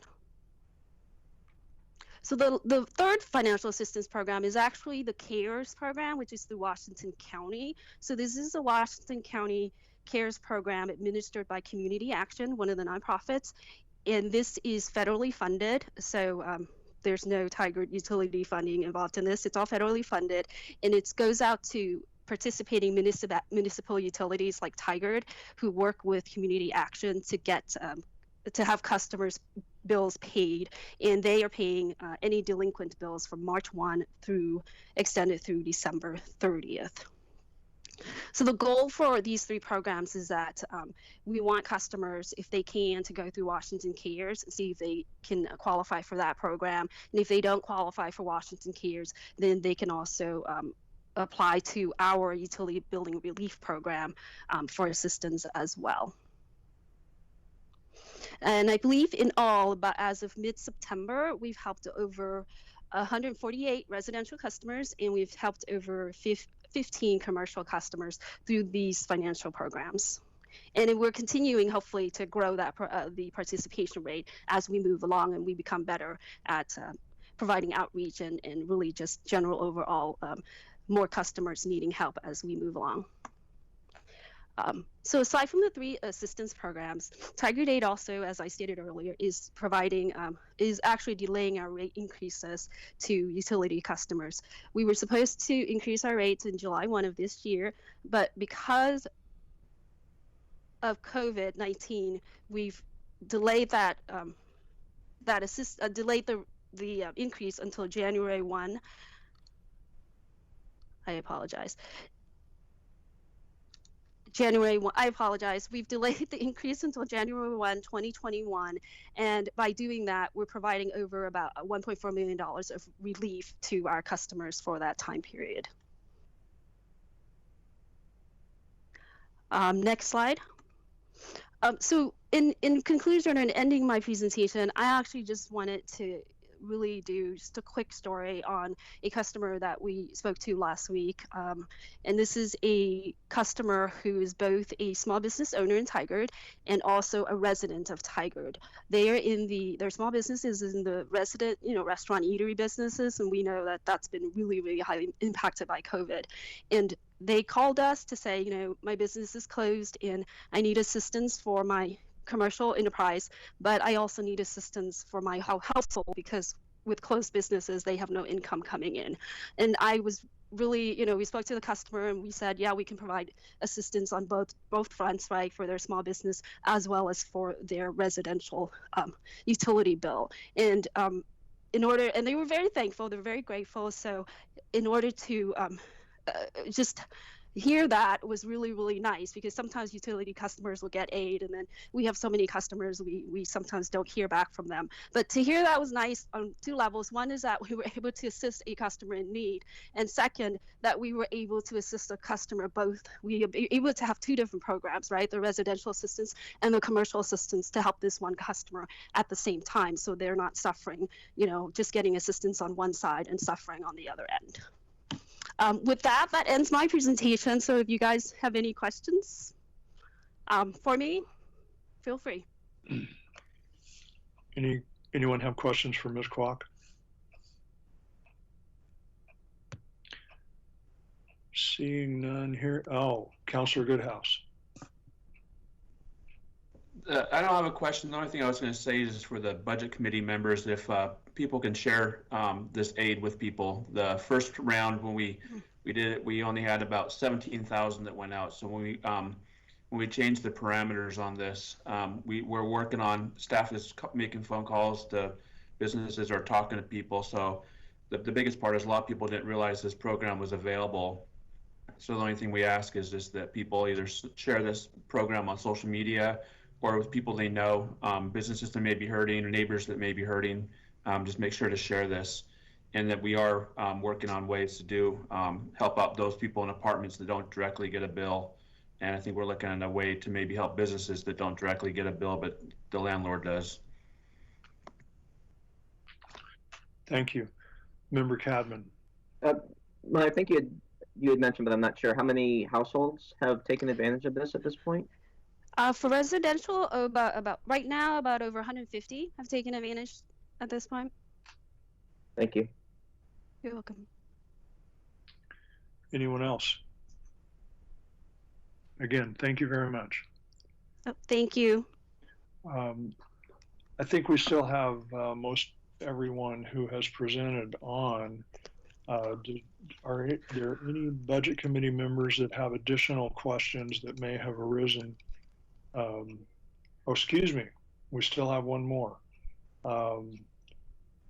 The January 1 utility rate increases. We have Mr. Rager. Yes, good morning. Good morning, Budget Committee members. Brian Rager, Public Works Director.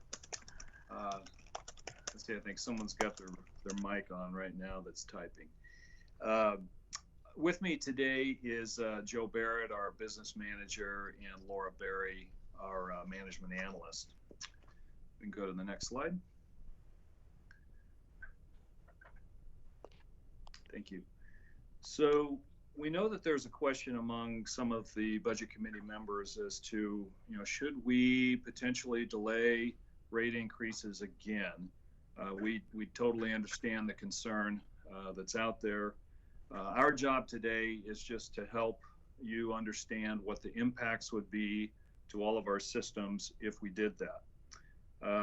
We also want to understand from the Budget Committee and the Council as to when they would like to make that decision. For us, there is a time sensitivity to that, and we'll explain that as we go. Next slide. So since COVID-19 response began, the Public Works Department has continued to provide 24/7 continued operation of all of our utility systems. We've had essential staff reporting every single day, but for the weekends and emergency response. And our customers have continued to receive the core services that they're paying for on the utility bills.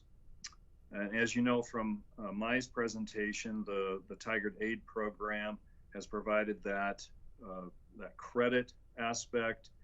We have discontinued shutoffs for water, and we did the delay in the rate increase that amounted to, so far $1.4 million.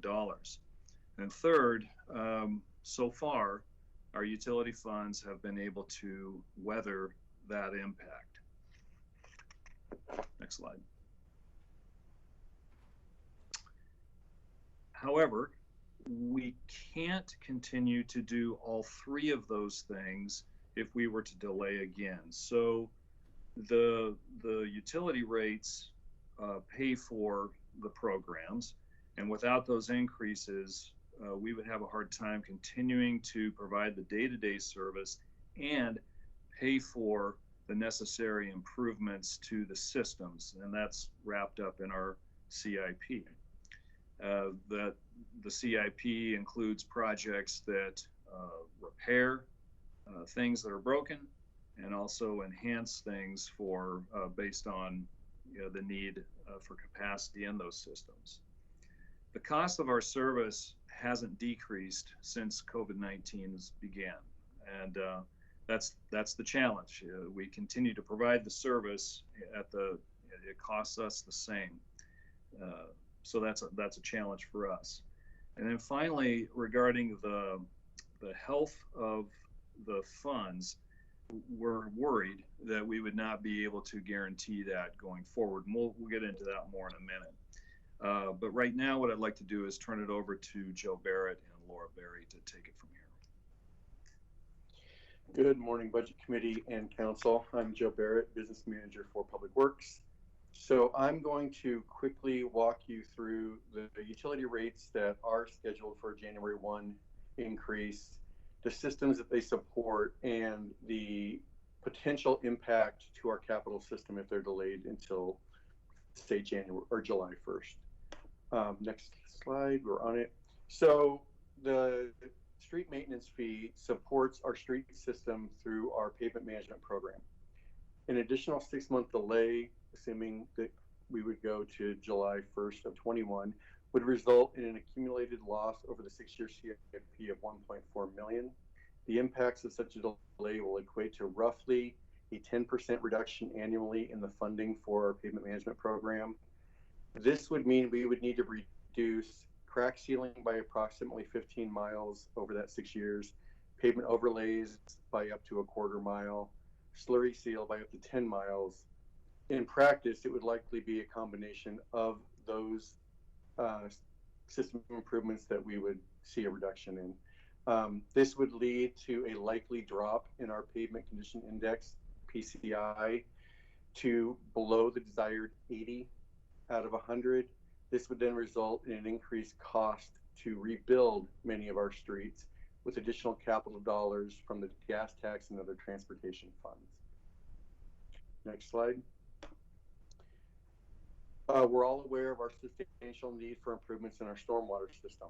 In February of 2018, Council adopted a stormwater master plan with a large list of critical infrastructure projects. Of course, we're all very familiar with the famous photo of our staff member Carla Stetter at the bottom of Kruger Creek Canyon. In December of 2019, Council adopted the result of a rate study to help start funding these programs. This is the adopted $3.50 a month increase to the Tigard stormwater surcharge. An additional 6-month delay would net, along with the Clean Water Services delay, a loss of roughly $2.5 million in our current 6-year CIP. This would mean we would have to make substantial capital moves of projects like our Red Rock Creek stabilization project in order to ensure a needed project like Kruger Creek occurs. Mr. Barrett, can I ask a quick question? You bet. These numbers that you're making, are you making the assumption if we were to delay for 6 months and then do a rate increase, that we would be doing the rate increase a year later, or that we would be doing the rate increase that we would have done on a normal schedule, which just for ease of sake would be like double the normal rate increase? Which assumption are you making based on this? The assumption we're making is that we completely would forego making up that rate increase that we delay. For something like stormwater, it's just a flat fee. We would never make back the 1-year loss that we'd have. For water, for the indexed PMP, that would be a council decision at that time if they want to quote unquote make up that. But we assumed that there would be no making up of the loss. So that's what the compounding loss we're representing here is. Okay, the clarification is helpful because I know during our discussions we had talked about the potential of, rather than doing compounding, going into what would be like the 2nd year increase to prohibit that compounding. So I just wanted to make sure, as everyone was listening to this, they understood that this in theory would be worst case scenario and there could be other solutions. Absolutely, and we'll touch on those a little bit, but yes, thank you, Council. Okay, thank you. You bet. So next slide, please. For water, a further delay in a water increase without the additional future actions that Councillor Lube was referring to would likely lead to delays in the implementation of projects listed in the soon-to-be completed water master plan. This will include sorely needed storage and distribution system improvements. The accumulated loss over the 6 months or 6-year CIP would be roughly 1.8 million. And this could result, as Councillor Lee was hinting at, a larger rate increase in 2021 or further out years, essentially just kicking the problem down the road. These are all essential projects. Staff has also spoken to Council about our below ground aging infrastructure. Over the coming decades, the city will begin to actively work towards replacing our old and deteriorating water lines. The photo that you all see is such an example of what happens with aging infrastructure, and it was the water main break we had on Greenfield Drive. Next slide, please. For sewer, a further delay will result in a net loss, again, combined with the Clean Water Services rate delay of $720,000 over the 6-year CIP. What this means for our customers from a capital look is that increased risk of pipe failures from age and more dramatic issues such as exposed water line or main lines in creeks. This photo is an example of an exposed sewer line at Red Rock Creek. Next slide, please. For the Parks Parks and Recreation fee. This fully supports our maintenance and recreation program. We're not going to spend much time on this because you will all receive a presentation later this morning on impacts to our Parks and Recreation. So with that, I will kick it back over to Brian for conclusion. Thanks, Joe. So to wrap up, I guess our overarching message to you is that further rate increase delays will have some substantial negative impacts on our systems. And so I'm sure the question you may be thinking about as well, but still could we do it? And it's a hard one to say across the board. The answer might be yes, but that would be short-sighted of us to say that because it's multifaceted. We've got to deal with the solvency of all of the funds over time, and some of the funds might be able to handle it better than others, for sure. And even if they could handle it, it would not come without some adjustments needed, and those adjustments would be we would have to reduce the size of the CIP to make that happen, or you risk dealing with eating into reserves and potentially going negative in the fund balance sooner. So again, coming from the standpoint of health for our systems and the services that we continue to provide, our recommendation has to be move forward with the rate increases scheduled for January 1. We recognize that you'll want to have conversation about that. The time sensitivity issue I mentioned earlier has to do with if we move forward with January rate increases, we really need to get into a public engagement process right away. We had planned to do that starting in October, so that's why we are requesting a recommendation and the council making that decision as early in October as we can. With that, Mr. Rones, sorry, Mr. Rager. I was finished and turn it over to you for questions. Mayor Snyder? Yeah, I have a suggestion on process here.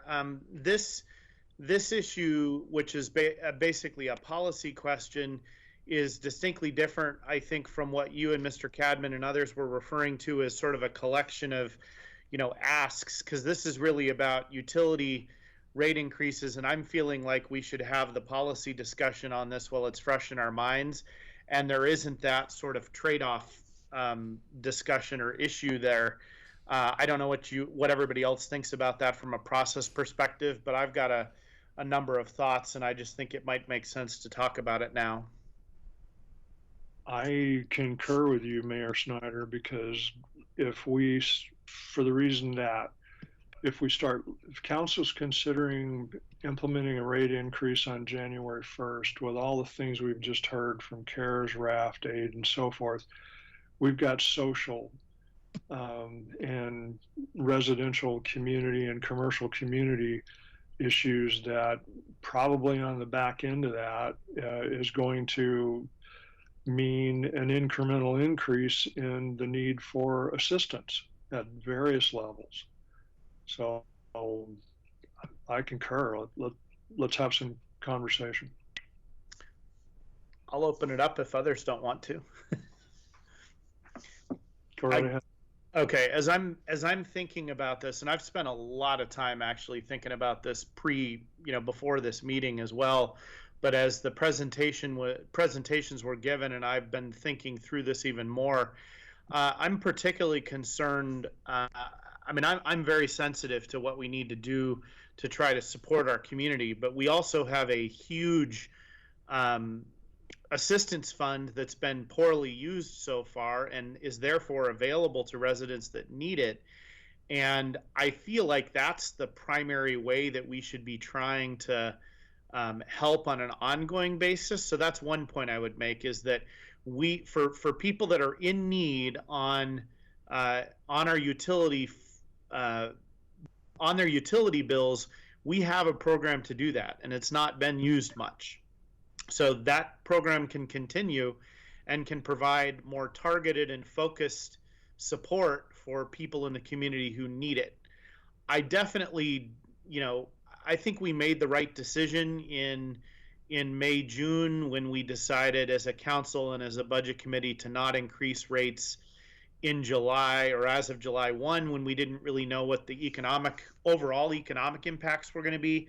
And we still don't totally know that, but we also know that the economy has not just completely, we've not seen a dramatic and immediate downturn as some people may have predicted. I still think there's some risk there, and I don't want to understate that, but we've not seen a sort of a cliff, a falling off of a cliff of the economy. So that's another factor.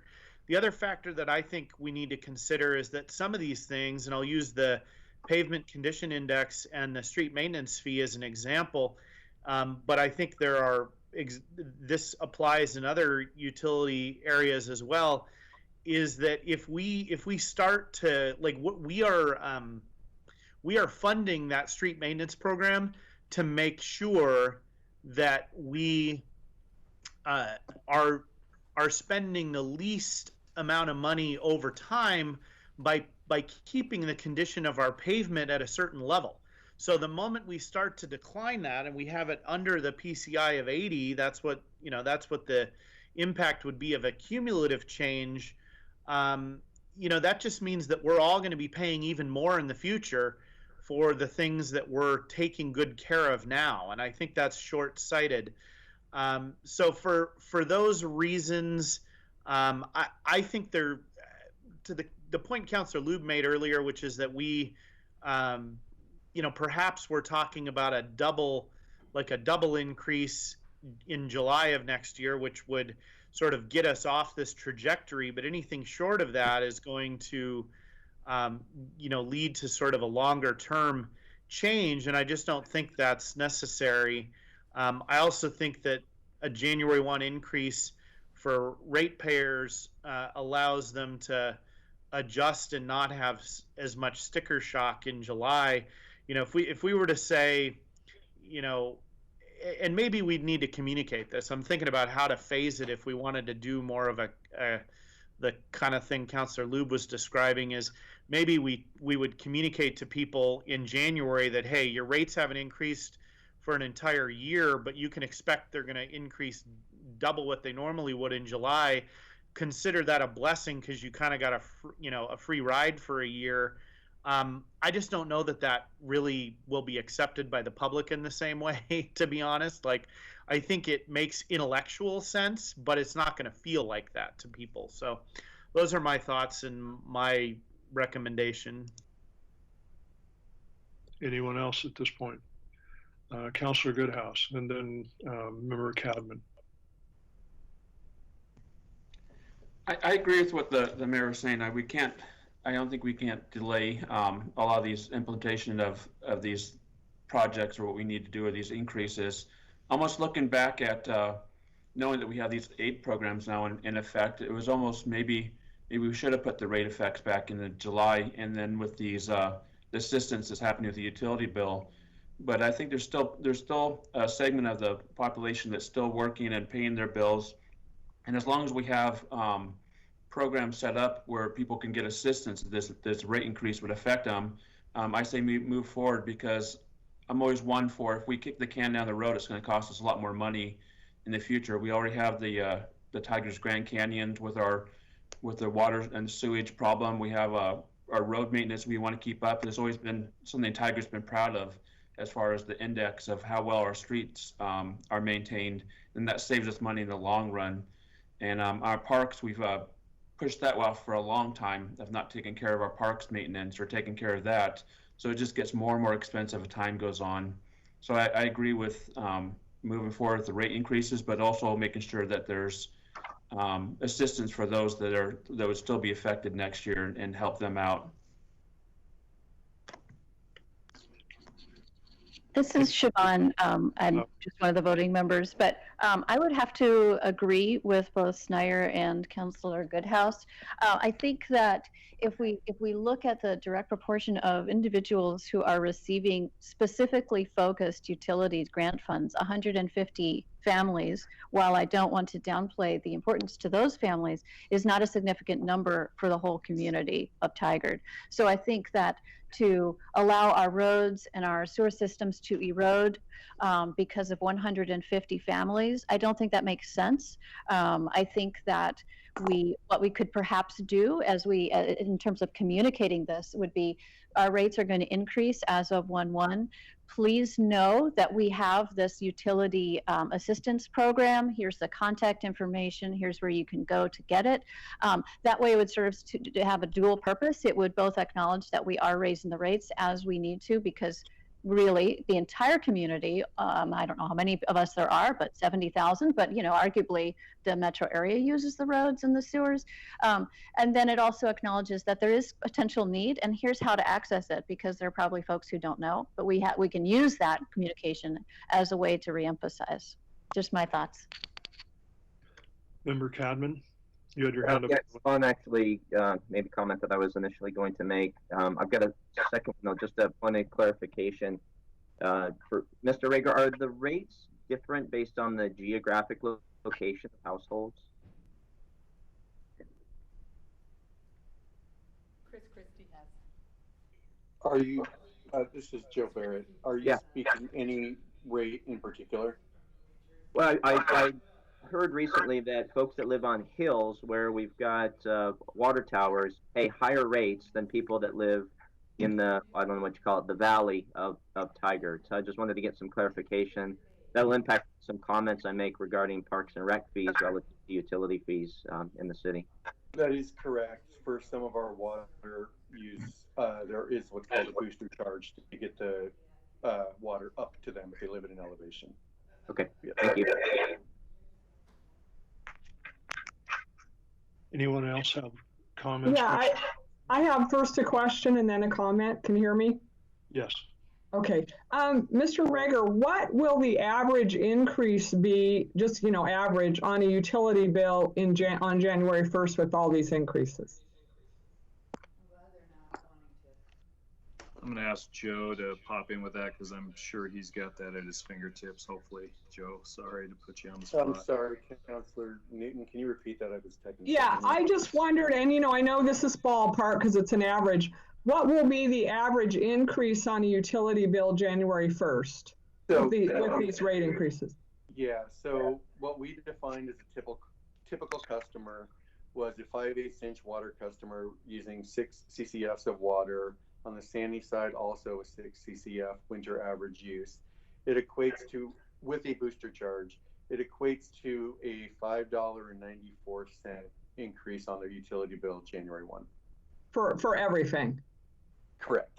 Okay, so I am very concerned about, letting our assets slip in terms of maintaining all of our assets, parks, streets, sewers, everything. But I'm also concerned about starting outreach for an increase starting January 1st when the eviction moratorium ends December 31st, when all of our other aid programs end December 31st. It feels a little, I don't know, I'm going to be blunt here, feels a little tone deaf. I do think we can't let maintenance in our infrastructure slide. That's not very responsible of us as decision makers in the community. But I'm concerned because I've talked to a lot of households who are able to pay their rent, they're able to pay their utilities, but they're doing nothing else. They're not going out, there's no consumer spending, there's no Starbucks. And, $5 doesn't sound like a lot. It isn't a lot, and it's an important investment in our community's infrastructure. But I'm just worried about, kind of the timing of it. And so that's what I'm struggling with. I've, actually lost some sleep over this because I know we need to invest in our infrastructure, but I know families that are not eligible for our programs that are struggling and businesses that are struggling. So that I just throw that out as a concern in terms of going out now when people may be faced with a different circumstance come January 1st. Mayor Snyder and Councilor Lube. So I think Councilor Newton brings up a good and interesting point, and one that I think I kind of was speaking at a little too high level. If we're going to make this change, I think the utility assistance components of our program would need to extend much further than the end of the year. So I think would need to be a part of this. Councilor Lube. You know, I too struggle with the balance of both of them. And one of the things I'd like to mention is our utility assistance program currently only affects those who are directly paying their utility bill. And so we have a lot of individuals who may be renting right now in a circumstance in which their apartment complex may be paying the water bill and they're paying the as part of their rent, who are struggling, who aren't included in those 150 households. So I don't think it's necessarily representative of everyone who's struggling in Tigard. It's just possibly people who have heard about it, who have qualified. I'm certainly concerned about all of our assets and deterioration and all of that. You know, I will speak personally that my house is impacted, and at some point both my husband and I were unemployed and worried about how we were going to pay our stuff. And so I come from that perspective. I'm sorry, it's just something where I worry about it regularly and constantly, and I worry about everyone who is unable to make those payments and is struggling right now. And come January, you know, all of this is going on. And I know, as Councilor Newton said, $5 isn't a lot for people who aren't struggling, but the compounding of it is a lot for people who are. And so, you know, I'm hesitant to raise those rates. I would be supportive of raising that second year rate in July because I don't want this to compound and to go forward. But I think we don't have a clear solution of what's going to happen or how long this is going to continue to take, especially with flu season coming on and everything else. And I would have a really hard time supporting the rate increasing in January for families. So that's just where I come from. Excuse me, Member Cadman. Yeah, I'm wondering if we can't take a more creative approach to solving this holistic issue we've got in terms of households having less available cash to be able to live as they lived before COVID. You know, we listened this morning about Tigard Cares, Raft, Tigard Aid, and in most of these cases, we're giving money out to the businesses and the households who are directly impacted, and then we're taking in less money for utilities. Can we think about this equation potentially differently, where the goal, I think, is to keep the businesses open as much as possible, allow the households to live as they had as best as possible. Maybe we provide some sort of a subsidy program to local businesses that allow the households that are struggling to be able to still go utilize the services of these local businesses, and thereby allowing the local businesses to charge less because it's going to be subsidized by the city, rather than the city just giving handouts here and there in a little bit, I don't want to say haphazard, but less impactful way. It's impacting a few individuals while everybody is feeling the brunt of COVID. So I don't know if anybody's considered that, but that might be one way to address this. Councilor Newton, did you have your hand up? Please. You're on mute. Oh, it's on mute. Okay, Mr. Rager, Mr. Barrett, what is, it feels like it's either January 1st or July 1st. What would it look like if we developed a more long-term outreach program that combined increasing the rates with really targeted or really robust communication about assistance for folks, and delayed the increase a couple of months, like till March 1st or something? So it's not hitting at the end of the year when everybody may be nervous about feeling falling off a cliff. You know, I think it's important that we invest in these assets, and that's my struggle, but I'm also a little bit concerned about the timing with everything that's going on for folks and kind of the unknown. I think it's important we figure out how to invest in these in maintaining our assets because we need to do that. But is there a little bit different of approach? Can we do something different besides January, July? Councilor Newton, we can definitely bring what you would need or want before you, but just so I'm understanding, so let's just, for my understanding, potentially a March or April increase, and then couple that with another increase potentially on July 1st? Yeah, I mean, I'm thinking about looking something like that so we can get a lot more information out about how people can be eligible for eligibility for assistance, and also maybe we get the program in place for renters, and some things like that. So we do the outreach, the need to to maintain our investments, the importance of that, along with we recognize some folks are hurting economically, and we've got some programs in place for those who are hurting now to be eligible for some assistance. So just a thought. Yeah, I'm going to kick that one to either Marissa Grass or to talk about the outreach. We can provide the numbers you would want in future, but for the outreach, I'm going to have to kick that one over to Marissa to speak about.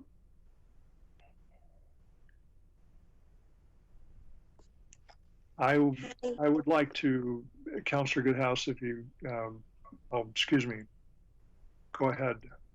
No, would you like me to talk about the outreach or what we have planned? Go ahead and tell us about the outreach, and then we'll go to Councilor Goodhouse. Yeah, so I'm working closely with Mai, who gave the earlier aid presentation, and the outreach kind of has two components. So the first component is for the folks who are behind on their utility bills to reach out to them. We have imagined that we're going to communicate both together, so that the outreach for Tigard Aid would be coupled with the outreach going forward for the utility bill increases. So we were looking at doing more than what we have done in years past. In years past, it's been, for example, a utility bill stuffer, and we've also sent water rate increase notices in No H2O. We're looking at expanding the No H2O so it goes to all utility customers, doing the outreach in the utility bills, and then that personalized outreach to folks who are delinquent. We also have a partnership with TTSD and can provide information in the Packed with Pride food boxes, which we did at the outset of the aid program, and we would repeat in this case. Okay, thank you. I'm going to take a chairman's interject here. We're about 20 minutes past where we would have been in the agenda.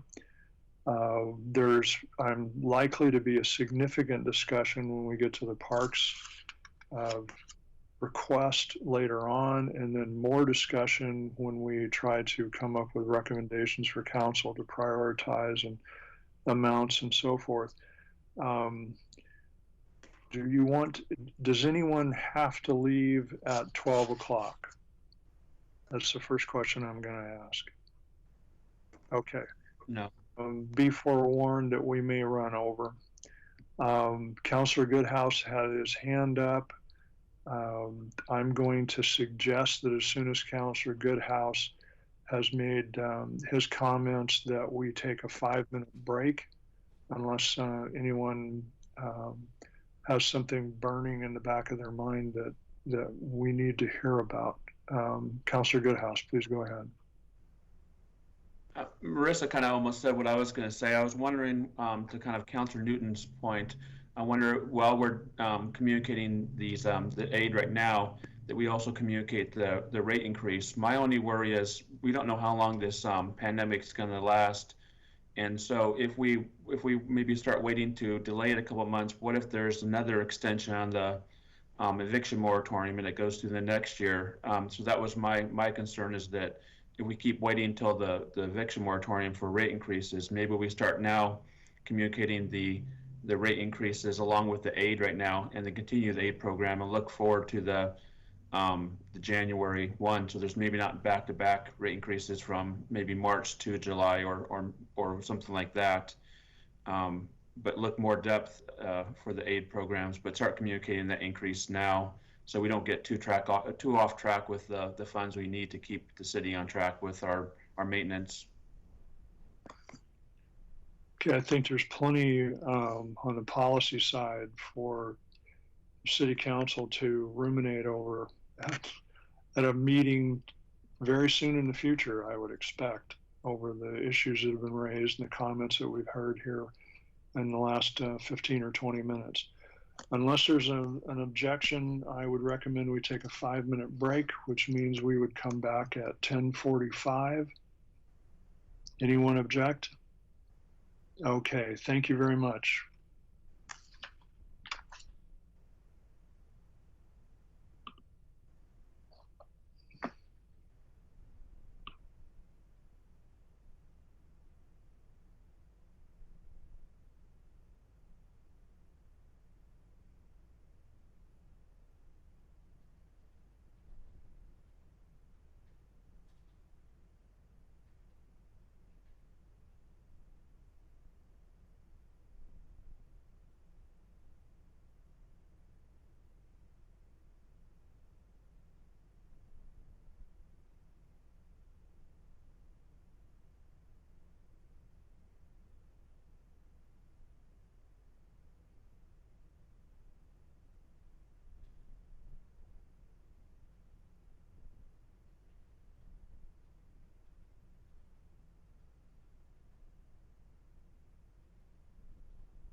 Clifford, Yes, Liz. Cam Newton of the Patriots came down with COVID. Oh, really? Mm-hmm. Well, he's not the last one. No, for sure. There's going to be a lot of them.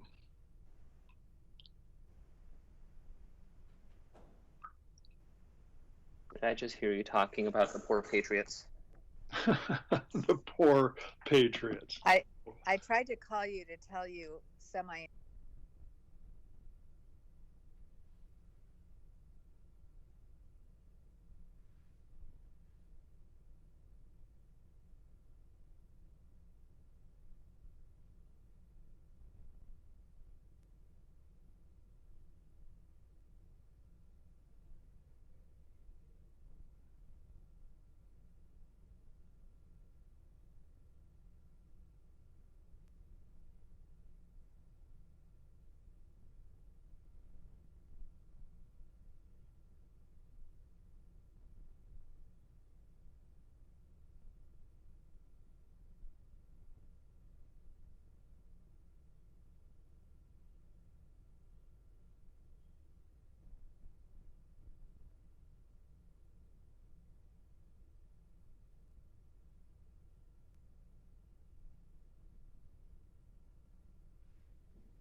I can't see but one or two screens at the moment.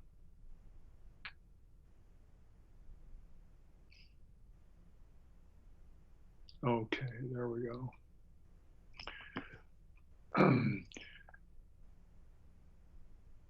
Before we go to Ms. Nyland's presentation on anti-racism, I want as a member of the community, I want to pass along my own personal kudos to staff and to department directors and the council for the way you've rolled up your sleeves and been proactive on all the programs that we've talked about so far and ahead of the game on many of these. And I was super impressed when I read through the 20-page outline of the anti-racism program that the city has laid out that Ms. Nyland is about to tell us about. But one last thing before we get to Ms. Nyland. At this time, is there any additional direction that the Budget Committee would like to give staff regarding the forecast and/or COVID support programs? Because we just had a policy discussion. What do we want to pass along to council as citizen members? Is there a summary recommendation? Other than you got a lot of work to do, council? I'll just only thought I can think of is any legal ways to make these fees more progressive. Sounds like and you do it by equivalent dwelling unit. It doesn't matter if you're a 10,000 square foot house or an apartment. It's same fee. Only thing I can think of is like you could potentially with the Parks and Rec fee, you could geolocate every house relative to the parks. You could assign a value to each park, and then you could scale that, depending on your proximity. That only works for parks fees, but I don't know how to do anything like that for water, stormwater, what have you. Only thought I can think of is, maybe you increase the rates for everybody, but then you have some kind of a rebate fund for those who are eligible, and I don't know if that's income based, home size based. I guess I don't know what's legal, but I would just encourage any form of progressive payment strategy would be, I think, beneficial. Okay, thank you, Mr. Vince.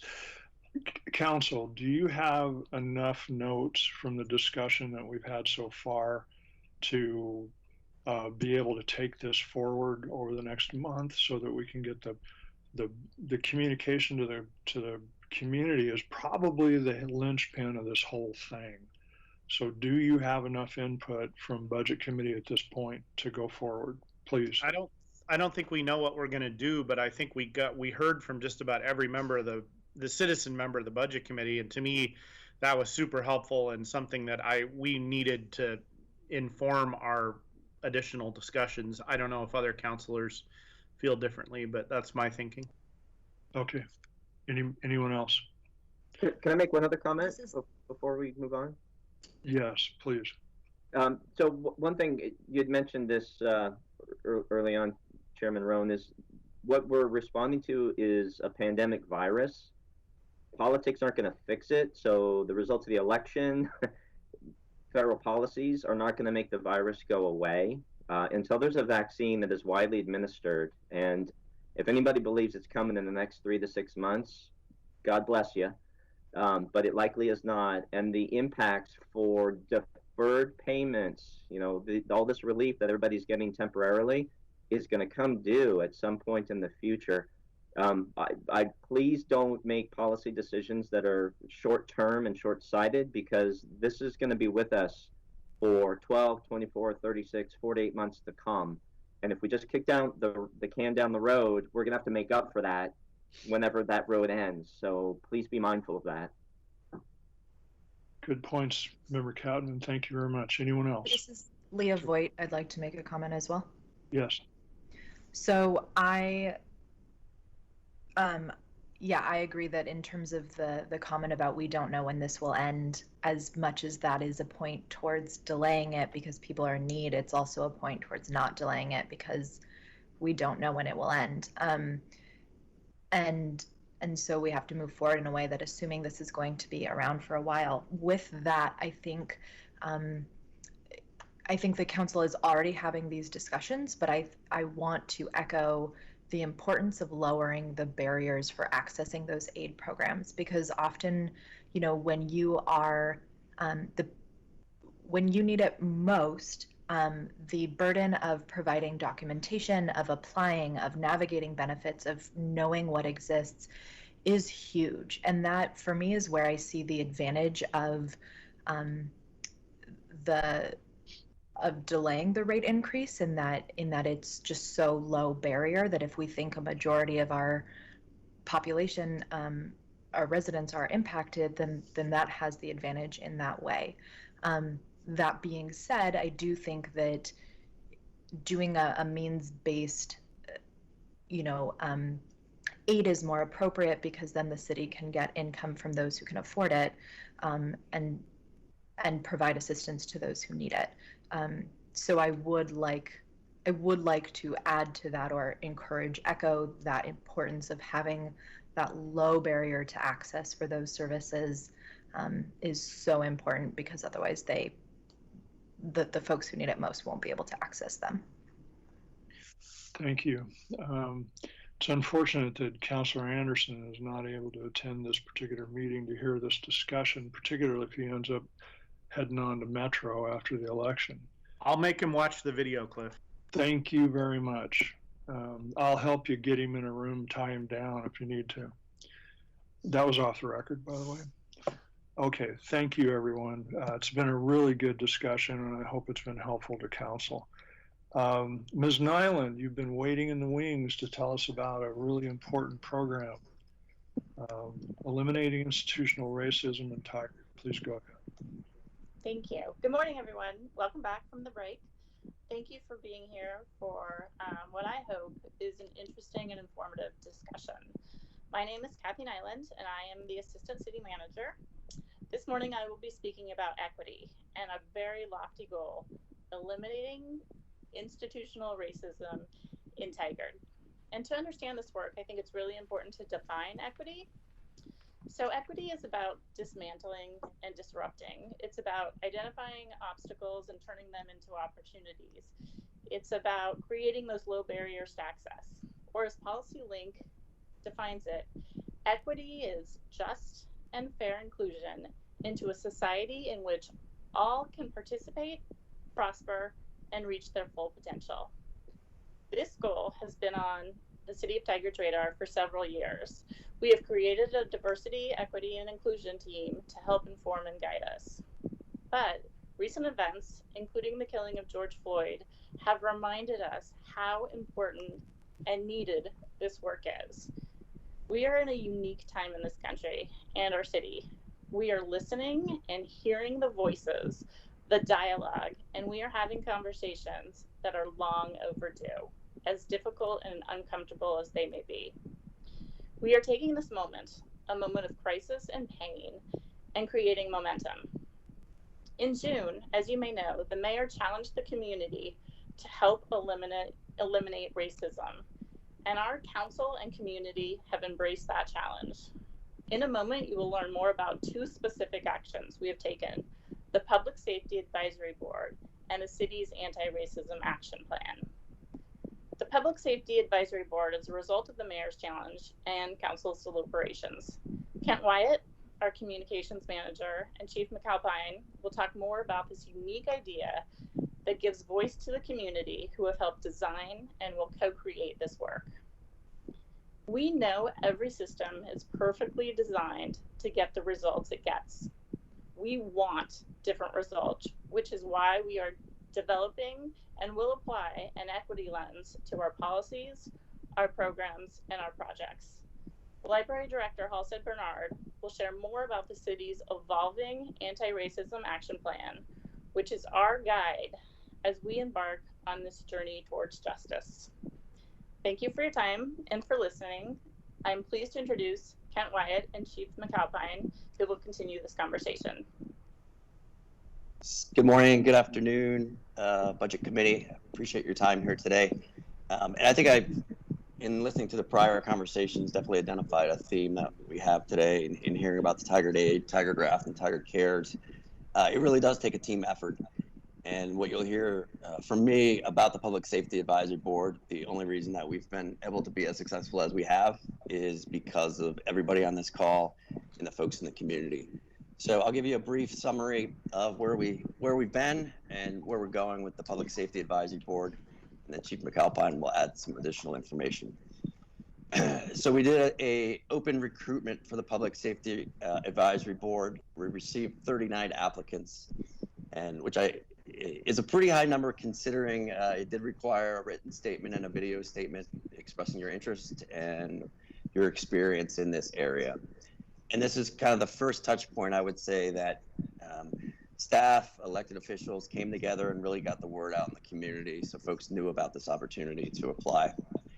We took those 39 applicants and we created the first ever virtual community caucus that we've had here in the city of Tigard. And based on some of the comments we've gotten, the community really seemed to appreciate being able to review the videos and the written statements at their own leisure and then indicate their preference for who should serve on the caucus. So we promoted the community caucus for 2 weeks. A little tip, if folks are listening out there, it technically is still open. We continue to receive responses, even the deadline has passed. So I'm proud to announce today we're actually up to 253 responses from the community. I think we got some traction after the mayor's fireside chat on Thursday. So we will close that down tomorrow, and I'll be providing a summary to the city council on what we heard. But how I know this was a team effort in terms of getting the responses and hearing from the community, we asked folks when they gave their indicated who they wanted to see on the committee or board. And 40% of those 253 heard it from a friend or neighbor, and I'm assuming many of those are probably you guys. And then 32% heard it from social media. So we are trying to do a better job of collecting that information in events like this, so we know where we're being successful and we know where we have errors to work on. Just a couple takeaways from what I've seen in looking at the results.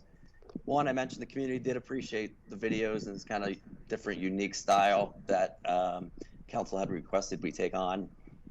They're hopeful that when the community members, the 6 at-large members and 2 alternates are selected, that there will be a diverse pool that represents the community. And then finally, I think one thing, and this is more of a to-do for us as staff and also for elected officials to consider, we have 39 extremely qualified individuals interested in applying, interested in serving the city, and not in any minor capacity. This is an extreme time commitment, and 39 folks responded, stepped up and say, I'm interested. We have to find a way to keep these folks involved, whether that's through boarding committee openings, which we have 5 different boards doing recruitments right now, or through some storytelling that we're going to do coming up. And certainly we'll be open to hearing from others in the future about how we can keep these 39 folks involved with our community, because they really have entered an important dialogue and one that's going to continue in our community. So Chief McAlpine, I'll turn it over to you to add your perspective on this. Thanks, Kent. You know, my intro or comments have significantly changed, even just the first couple hours of this budget committee. And I just want to, you know, when you talk about COVID, wildfires, and people in financial constraints, you know, I almost feel like I need to apologize for our profession that we have to be in this national limelight with all the hardship going on. And you know, shame on us. So there's work to be done. I just want to say that, you know, there are no national standards for law enforcement. So I've always said right from the get-go, please evaluate and measure your own police department, because we can all be very different. And as an accredited agency, we're starting from a higher level. But again, I apologize that we're even, as guardians of this community, that we even have to be at the forefront of this conversation. With that said, I accept the responsibility. We've taken a lot of time in listening. I've appreciated the collaboration with the mayor and council on allowing me to sit in on their forums and then to create our own. If you weren't aware, we just had our first chat with the chief in Spanish this past week. So we're doing everything we can to hear the concerns of our community. And then, you know, and this came directly after, what, maybe a week, 2 weeks at best, we got to celebrate the passage of a public safety levy. And so we've got work to do. I'm looking forward to listening, to collaborating with the members of this new formed board. We will be transparent. We will be open. That's what you can expect from me. And, you know, we're better together, so I can only imagine what we might come up with collectively. And I'll just leave it at that. But again, I thank you. And again, my apologies for what our profession is doing right now.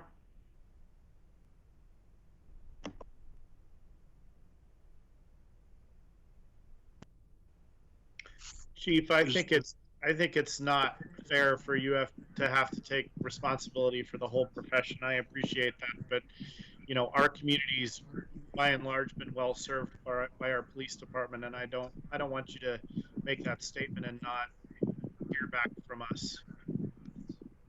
Well, thank you. I do appreciate that.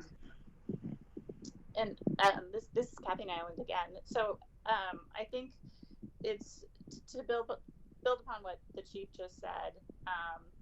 When we started these conversations, we heard from 400, we received over 400, 500 comments from community about how important this conversation is.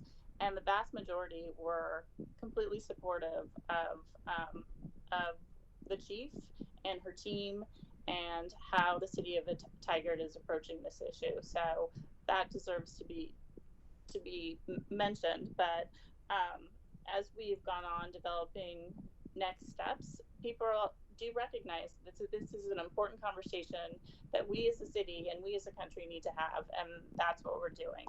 So thank you, Kent and Chief, for providing more information about the Public Safety Advisory Board. We will now hear from Director Bernard to talk more about the city's anti-racism action plan.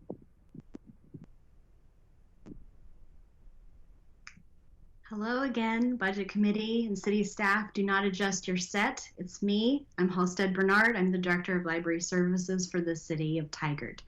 And I'm here to talk with you this morning about the city's anti-racism action plan. Our action plan is a living document that we're using to focus our goals and commitments around equity work at the city with a specific focus on anti-racism. So leadership team created this document in June. The reasons why were obviously already mentioned by Assistant City Manager Nyland. We are continuing to refine it, and we are asking for input from city staff as we all learn about how to become an anti-racist city. This work is important because we're all on different steps of our journey of learning about systemic racism and its lasting impacts. Wherever we are in this journey, we all agree that we must confront systemic racism where it exists in our city, in our practices, in our policies, in our services, and change them so that our community is truly inclusive and equitable for everyone. I'd like to take some time this morning to share with you some examples of how city staff are implementing the plan. First of all, as already mentioned, we have an internal-facing DEI advisory team. This team meets bi-weekly, and this group of staff members curate and share resources in a newsletter that's sent to all city staff with a goal of helping us all learn about diverse experiences, understand racism, and grow together. Our DEI advisory team also hosts weekly Real Talk chats in a citywide Teams channel every Thursday afternoon, and each chat is on a different topic having to do with diversity, equity, and inclusion. Acknowledging that those who have access have power, we are examining how we can broaden opportunities for more people. One such step in how we do this is how we recruit, from those we appoint to our boards and commissions to new employee hires. And here are just a few of the changes that we will implement to decrease barriers and bias while increasing equity in the recruitment and selection process. Hiring managers will work with human resources to ensure greater diversity on interview panels. A systematic method for scoring selection processes will be used to help increase transparency in scoring and the application of veterans preference, and we'll have enhanced implicit bias training for interview panels. Those are just a few of many things that our Human Resources Department is already putting into play. Also, we already know COVID has reminded us about many of the disparities that exist from healthcare to digital access, and as we rely more on online activities, we are taking steps to better understand Tigard's digital divide and how we can bridge that gap. That includes a newly adopted budget that increased the number of mobile hotspots the library can lend to our community members. It also includes fielding a citywide survey that indicates that 10% of our population does not have access to the internet. We're also considering our school resource officers. In response to recent questions from students and families, the Tigard-Tualatin School District and cities of Tigard and Tualatin have decided together to have a thoughtful review of the purpose and presence of school resource officers in our community's schools. Tigard has hired a facilitator to help have conversations with all voices about this question.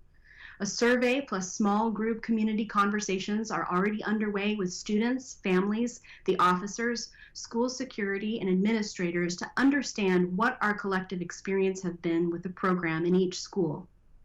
And a final conversation among all the communities will set up what the program and focus of the program can look like in the future. We intend to wrap up this review by the end of October.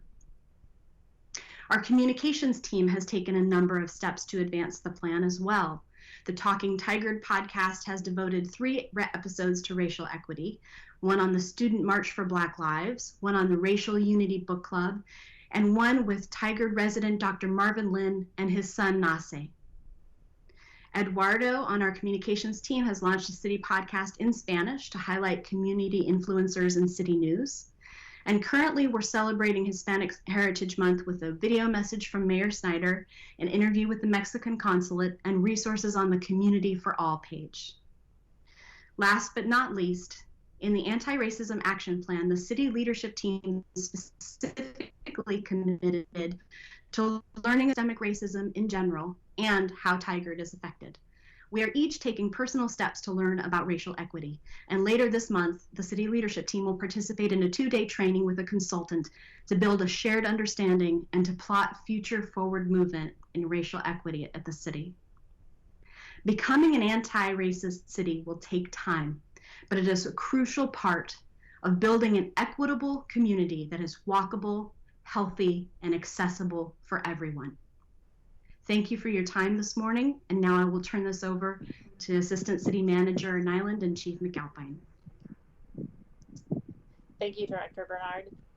So these two specific initiatives, the Public Safety Advisory Board and the Anti-Racism Action Plan, are new to us. We could not have possibly imagined the needs when we developed the current budget. This is important work. It's our priority, and it's work we want to do. We want to do it well. It's going to be an investment of time and resources. This will be reflected in the upcoming first quarter supplemental, where we ask for an FTE. This position will provide additional capacity and will serve as an important liaison, helping us usher through this work through the so we can continue making progress. We do anticipate future funding asks, so we can truly become strong agents of change. We will need foundational training, which will allow us to build a solid framework as we embrace the challenges of eliminating institutional racism. I'm going to pass this off to Chief McAlpine, who will provide an update on ideas that have been previously voiced, and how she and her team are approaching them. Chief? Thank you, Kathy. Again, Chief McAlpine. Really, this is not an ask. It is just to plant a seed of something that will be coming forward. And as you can see, again, I recognize there are a lot of needs and asks and financial constraints at this time. What we've heard early on, both at the national level and our local level, is the requirement to have all of our police officers have body-worn cameras. And I can go into a lot about what we currently have, but we're end of life in all of our vehicle dash cameras. And to roll this out would be a huge financial ask of the city, both from just simply replacing our end-of-life dash cameras, which would be in about the $300,000, to a fully implemented all body-worn cameras and dash cameras would be $1 million over 5 years. And so what we've decided to do in consultation with the city manager is to not ask for it now, but rather to have this vetted through the Public Safety Advisory Board. We think that's a great, one of the first main topics to go through and get their input on what they think is the most important need, and then be able to then present it to the council or to the budget process. But again, it could be something coming up, and it could be a big ask that I just wanted to plant that seed, knowing it could come, and it may or may not inform some of the decisions that you are faced with in the near future. Chief, is that $1 million over 5 years, as in 200,000 a year, or as in 5 million? Oh no, total in a year, and it's coming from different sources. And so we have that outlined. We're just in testing process right now of a couple different vendors. So we want to, again, really engage the newly formed advisory board. So we'll have that presentation, what it looks like, all of those kinds of things. There's a little bit, again, we're fortunate with the public safety levy. So onboarding new officers, we factored in body-worn cameras for that. The fact that we added property and evidence staff means we don't have to add a staff person that a lot of agencies have had to do to, pull that data and download it. So there is some cost savings that I know business manager Lisa Shaw is on. She's done a whole spreadsheet that will work with Mr. LaFrance on, but again, it's so it's not just a dollar sign completely to the general fund, but just again, it's a big ask, it's a big financial undertaking, and we just want you to be aware that should the community ask for it, and I know our officers are asking for it, that it will be a significant ask.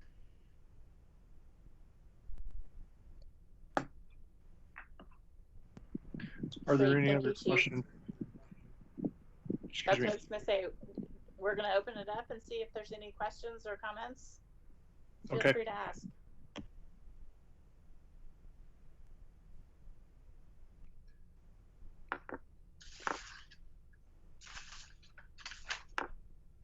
I'm not sure I got a definitive answer that the community broadly can understand. Is it $1 million over 5 years or $1 million a year? $1 million over 5 years. Okay. And I know Business Manager Lisa Shaw's on there, and Lisa, feel free if you want to clarify just a little bit more. Again, we weren't anticipating a whole presentation, but I want her to weigh in on sure it's accurately stated. Hi, my name is Lisa Shaw. I'm the business manager for the police department. The proposal that would include body-worn cameras, replacing our dash cams, and upgraded tasers, that's about $1.4 million over 5 years. We have identified some of that is eligible for the levy funding because we had built in purchasing some of the equipment for our levy officers. And then we have identified a little bit within our base budget that could be allocated towards this purchase, and it would be an annual cost over the 5-year period that would lead to the 1.4 approximately total. So that's something that we'll have in detail for the Public Safety Advisory Board, and then for council should they recommend that we move forward. Thank you, Lisa. Does that address any other questions from council or the citizen members? I just have one comment or two comments actually about the anti-racism program that I read through. I like the requirement of documenting unpaid and lived experiences for the people that you might be looking at to bring on to the various groups that may become involved in this. Because it's easy to say you're a member of something, having gone to one meeting, never voted on a proposal, or been in an ad hoc committee or subcommittee. So I really like that. I also would like to know how specific you may end up being, or what you will approach to be specific about follow-up and reinforcement to the training programs that are mentioned in the anti-racism materials that were handed out, such as the advanced crisis and de-escalation training and the procedural justice and police legitimacy.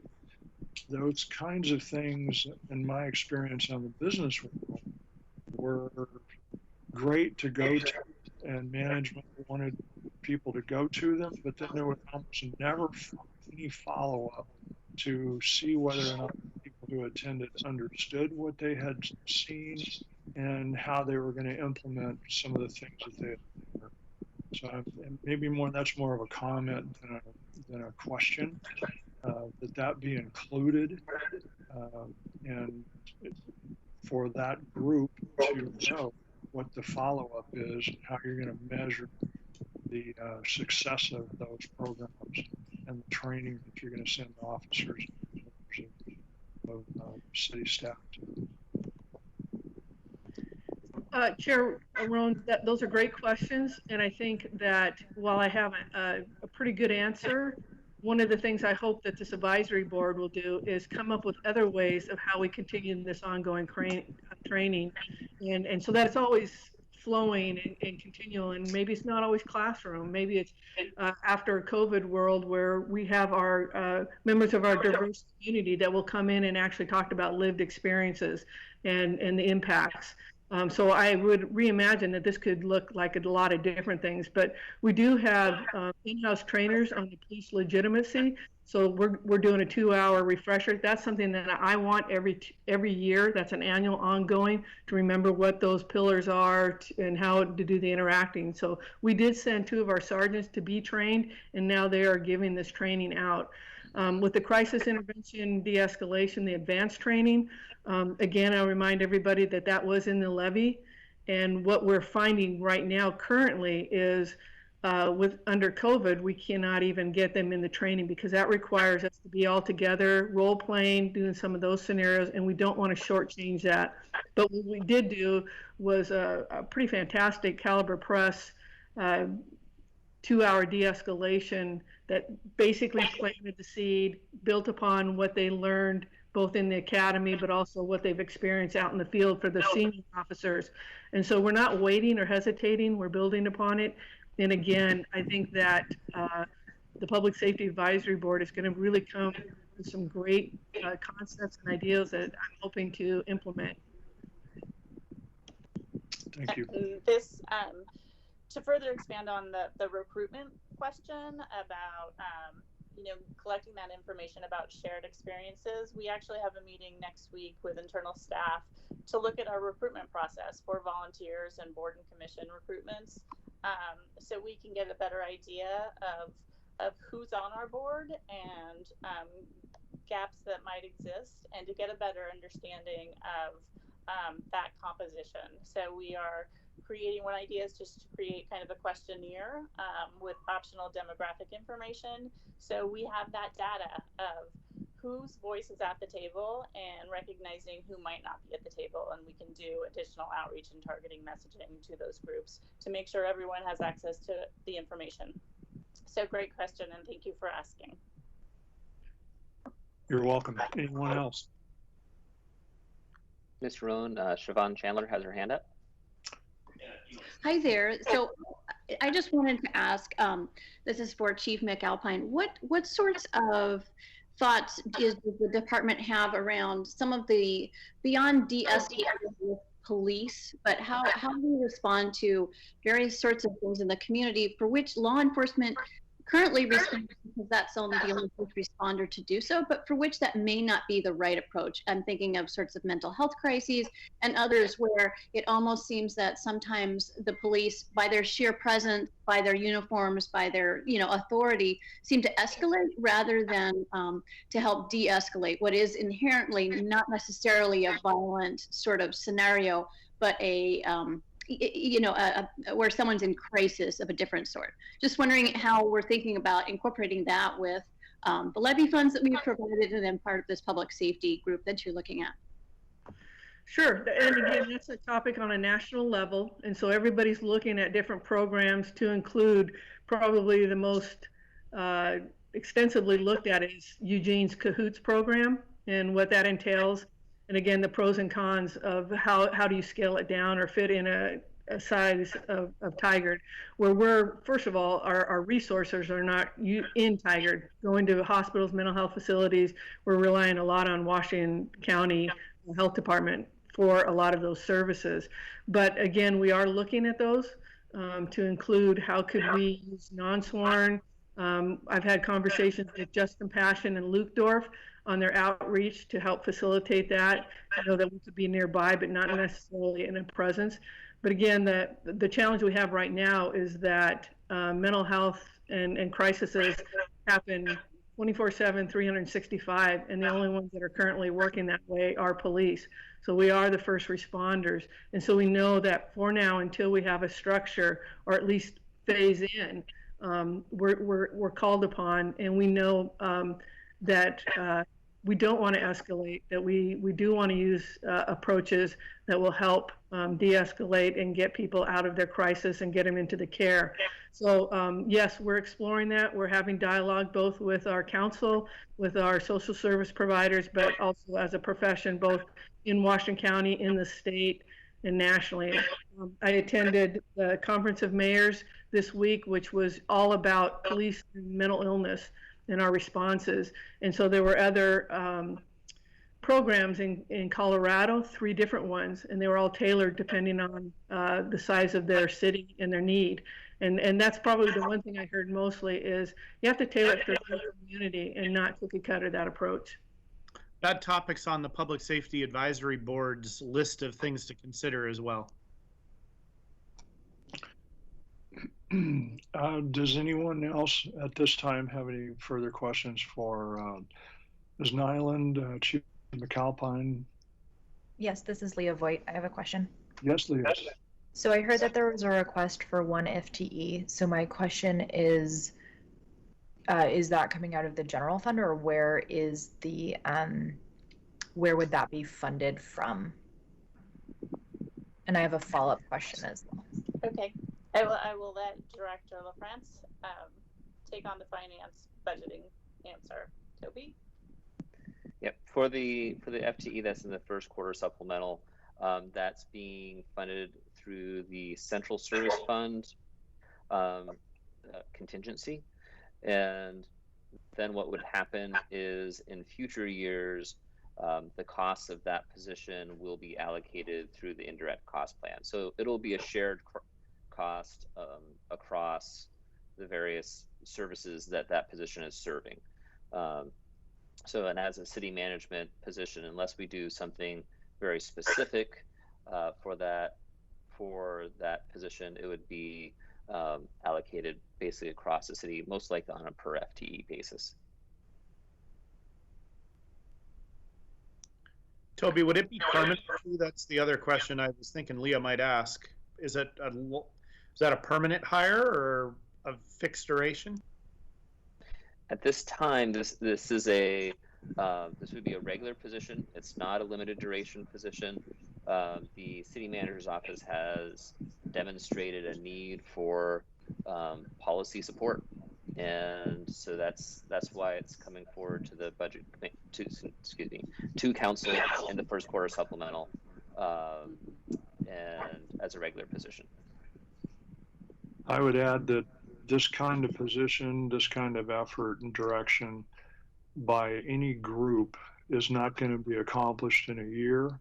Further, second point, I don't think you're going to find the person you want for this kind of a position if it's a temporary. So you either go all in and treat it like a long-term regular position, like that the organization, the city is committed to this, or it's not going to work. If it's viewed as part-time, then you don't get the effort, you don't get the input, and you don't get the quality that you need for the outcomes that you want. Anybody else have additional direction on the budget committee for staff regarding the anti-racism action plan or for the advisory board aspect? Thank you very much. This is an impressive effort, Ms. Nyland and Chief McAlpine. As a citizen of Tiger, super impressed what has already been done, the plan that you came up with, the speed that you came up with it. You had a lot smarter people than me. That's all I'll say. Thank you. Well, thank you everyone for your time and attention. Do you have a question? Oh. Yeah. Who? Yes. So this is Leah Voigt. My question was a clarification on the levy funds, because I know they're very specifically laid out what they can and cannot be used for. And there was, I think, an implication. This is my question. Is it kind of an implication, or is it explicitly stated because they were for additional positions of officers and for police? Is there kind of a requirement that the existing general funds be spent, that are already being spent towards officers, are spent first and then the levy funds come into play? Or so long as the levy funds are spent like for officers and for everything that they're saying they're doing, that existing funds being spent could be redirected elsewhere? So I'll take the first answer take on part that, of that, Toby, but it's also a political question. So you take the technical part, and I'll take the political part. And if this isn't the appropriate place to have that conversation, because that's much larger and that's different, like that's not specifically budget and that's more generally city council, I can also take that feedback and raise it elsewhere. So, and actually, this is good because levy funding is going to be an ongoing issue for the city. So it's good for the budget committee to get exposed from a financial policy standpoint. The levy fund will only be paying its proportionate share. So we won't have the levy fund subsidizing the general fund, and where the levy fund can pay for something, we would have it paying for its proportionate share. So if this is, for instance, with body worn cameras, if it's decided that's for patrol and levy funded patrol staff represents a certain percent, let's call it 15%, then levy would be eligible to pay for 15% of body worn cameras. So. Leah, the political part of your question, I think, is really one of, is there going to be something that the public might view as a bait and switch, or can we spend the money on the officers technically and then cut officers that were being funded out of the general fund? And the short answer to that is, on a policy level, is that is not what the intent was, and certainly not the intent of the council. I think Toby's answer to that would be that it would probably be, and or the city attorney, it would probably be legal to do that, but it would not be in the spirit of what we did and not what the council's objectives are. And so I would absolutely be opposed to that, and I think the rest of the council would. I think that's part of lays into your question too, so I wanted to make sure that's clear. Thank you. Anyone else before we move on? Okay, thanks again. Appreciate your presentation and all the work that you've done, and hope you have a lot of energy going forward, because there's a lot more to do. But thank you again. We are at 11:30. The agenda gives us a half an hour. I sense that we have a lot more than a half an hour remaining to cover the Parks Maintenance Fund and the discussion that's going to attend that. I asked before, but Councilor Anderson has now joined us. Does anyone have to leave at 12 o'clock? Okay.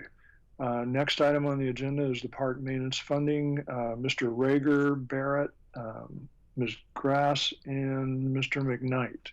Please go ahead. Great. Good morning. Thank you, Chair Roan. You just introduced all our players, which is great. Martin McKnight, who some of you may not have met, he's our park supervisor. He's also our interim park, recreation, and green infrastructure manager. So the purpose of us being here today is this is a carryover from your discussion back in May. You authorized approval, or you recommended approval of 3 positions we were asking for, and the funding around those positions. The decision at the time was use fund balance for that, but you wanted to have a follow-on conversation mid-fiscal year. So that's part of the reason we're here today, to answer any questions you may have about park maintenance. We're going to talk about how equity threads through our parks and recreation programs. At the end of the day, we're hoping that you'll continue to support the need for the additional personnel that we're trying to hire, and that you'd be able to provide a recommendation to our council regarding that long-term funding. So at this point, I'll turn it over to Marissa Grass, our Community Engagement Coordinator. Hi there. Can you hear me okay? Yes. Okay, thanks. Yes. So as the Community Engagement Coordinator, I am a team member for a lot of our department master plans, and Parks and Recreation in particular is one that relies heavily on public input. So I'm here today to give you an overview of the master plan project. And I'm going to start here with just a brief background on parks funding. Some of you will remember this image. Thank you. It goes back to 2015 when the Parks and Recreation fee was being considered. And essentially, the basics today are the same as they were 5 years ago, in that park maintenance is underfunded.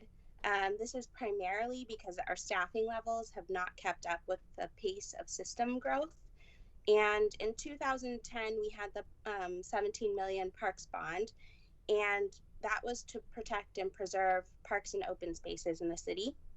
Since that time, and this is really an astonishing accomplishment, you know, to have 136 or more than 136 additional acres of parks and open space that have been preserved in the city.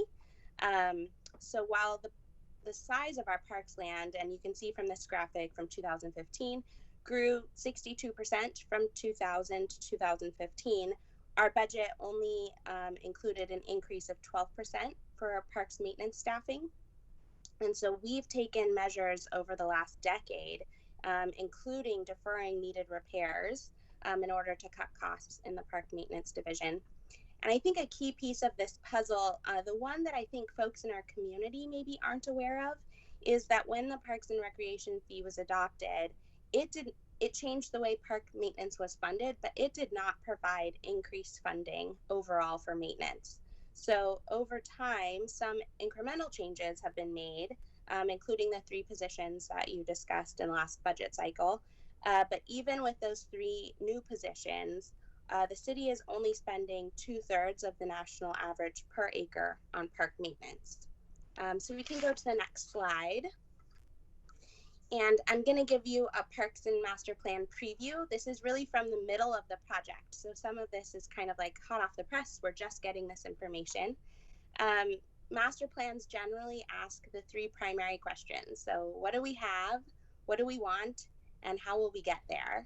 And many of your questions have kind of been tied directly to the same questions we're asking in the master plan.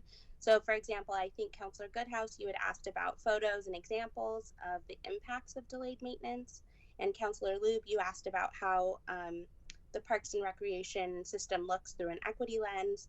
And so I'm going to provide an update just kind of further focusing on the additional need for maintenance and ways that equity is being addressed within the project.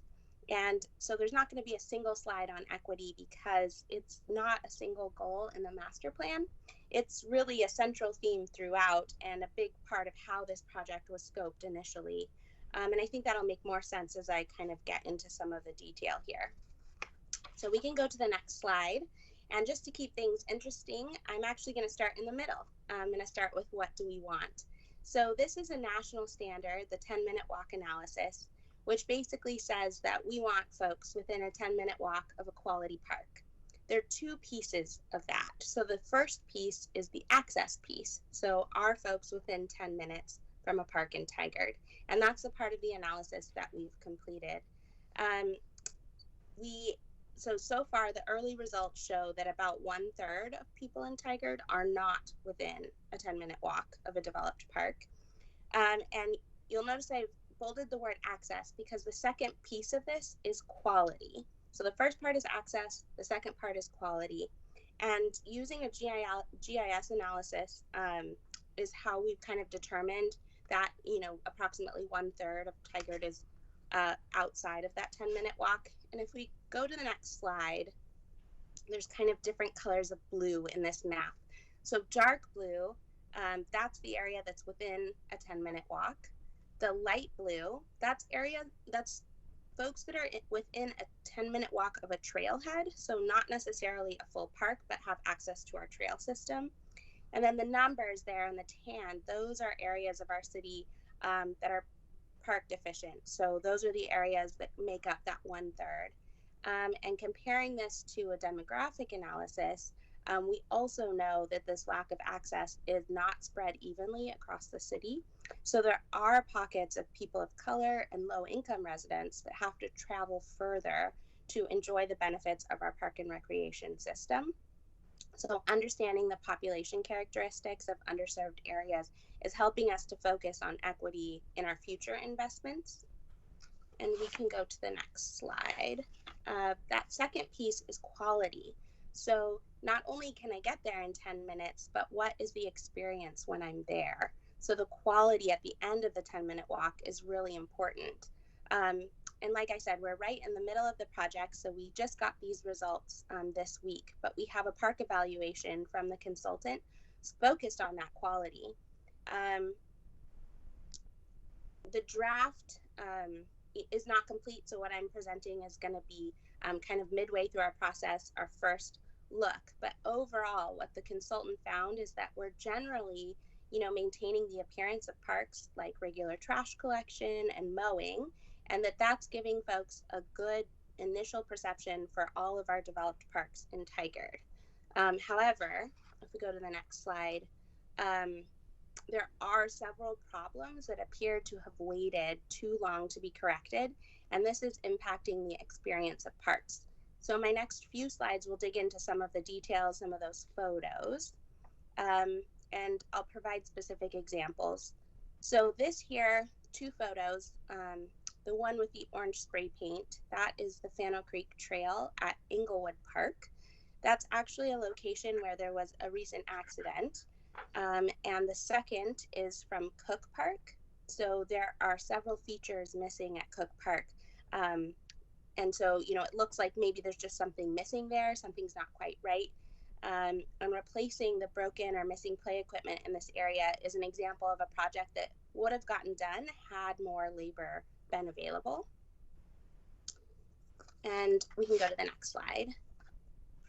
The other thing that the analysis talked about, is kind of how we define quality. So they're using a national standard that's called this Fitness for Use, and there are specific criteria that can be objectively evaluated. And one of those criteria is about variety. And so what the analysis found is that our quality is actually limited by a lack of variety. And in turn, that lack of variety is limited because of we don't have the resources necessary to maintain anything more. So this is, I've got 2 examples here. The field is from Metzger Park. And we know from our outreach that there's a desire in this neighborhood, and it's a diverse neighborhood for sports fields. And again, adding irrigation could make a big difference for our community, but we just lack the labor to take on this important project. And similarly, this is the trail in Cook Park. It's the trail to 108th. And I think what's important about this one is not what you see, but what you don't see. And this trail is right next to the Tualatin River. And there really isn't much visibility down to the river. It needs to be thinned, and some of the vegetation you see is just the invasive blackberry or ivy. So the experience is natural trail, but just really not what it could be if there was a beautiful view down to the river and those invasive species were removed. Next slide. So many of our parks lacked the basic variety defined in the criteria. So some of our parks scored a 0 in the overall assessment, and some of those were generally small or had limited uses. So you see Liberty Park there with a statue downtown. There's not anything else really going on at that property location. And another one is actually in River Terrace. This is a small playground, Amelia Park, where there is the play feature, but you can see there's really not anything else. And even the benches there are in the sun, there's not a shelter.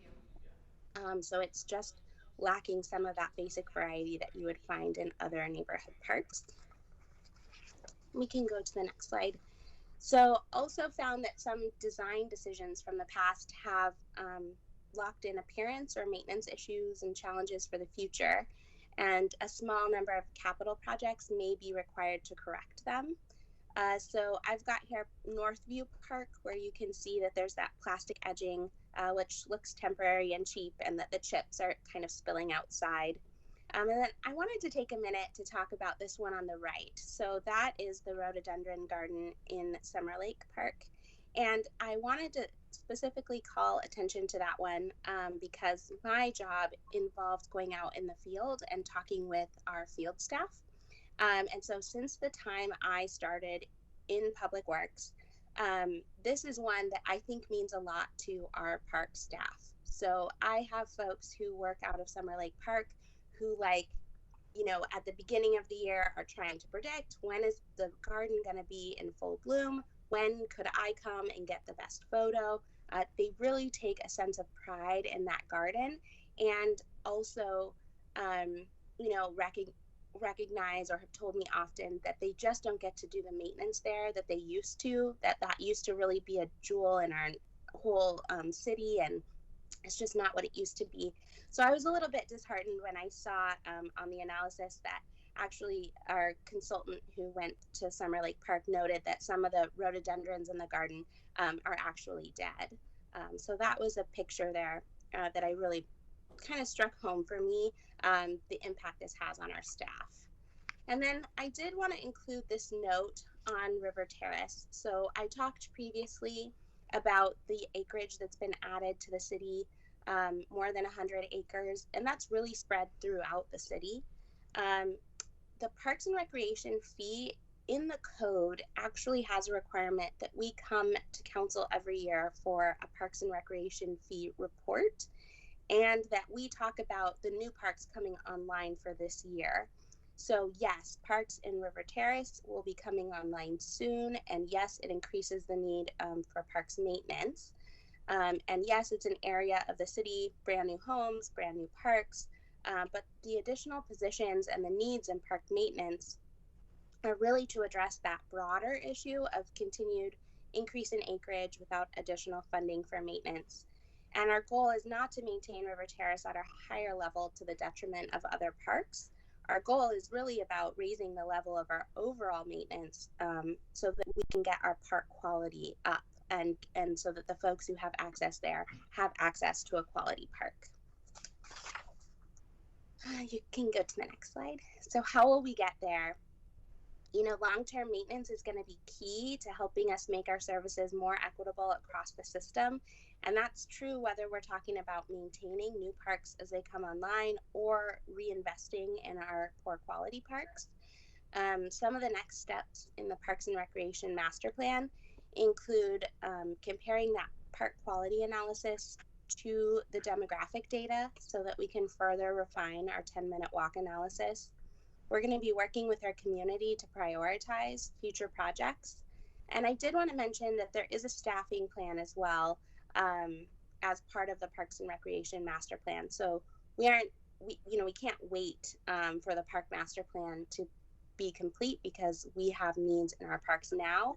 But one outcome will be a staffing plan that will address additional needs in Parks and Recreation program, whether that's organizational structure or more focused on the recreation side. So other topics are yet to come. But with that, I can turn it over to Joe, who's going to talk about why your support is so important. Thank you, Marissa. We just want to conclude with summarizing that this is an issue that continues to grow as new assets come on board to the city, either through the master plan on the capital side or via development. The funding gap for maintenance continues to be exacerbated. The levels of park maintenance today are not sustainable as more assets come on board. As such, we will be bringing forward future budgets that will feature requests for additional staffing, materials, and capital equipment. The Parks and Recreation Master Plan will lay out the priorities and new capital projects.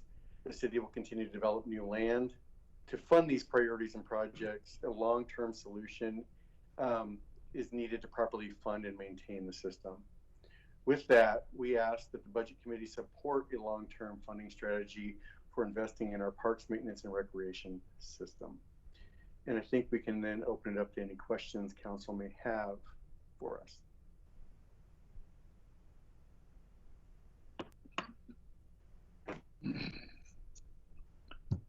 I don't see any hands raised on the screen. Mr. Cadman, you're first. Yeah, I just want to clarify something that I heard during the Budget Committee meetings back in, when was it, May, and what Marissa had said is if you have insufficient funding, previously I'd heard that the River Terrace parks would be taken care of at the detriment of other existing parks. And today I heard you say that's actually not the case.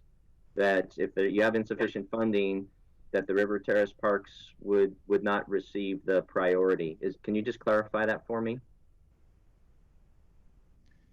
I can take that on, Mr. Cadman. So back in May or April or May, I know I used the words. I talked about the River Terrace parks and how that they would be a very top level park, and I think I gave the impression that they're going to be, elevated at this higher level than everything else in the system. And we're trying to clarify that while yes, the River Terrace development is, it's considered a community of distinction. We are getting those parks turned over to us. They're brand new, brand spanking new. So we have to maintain them. We'll consider those parks. We've got the 4 park types we talked about. So park type 1 is the parks with irrigation and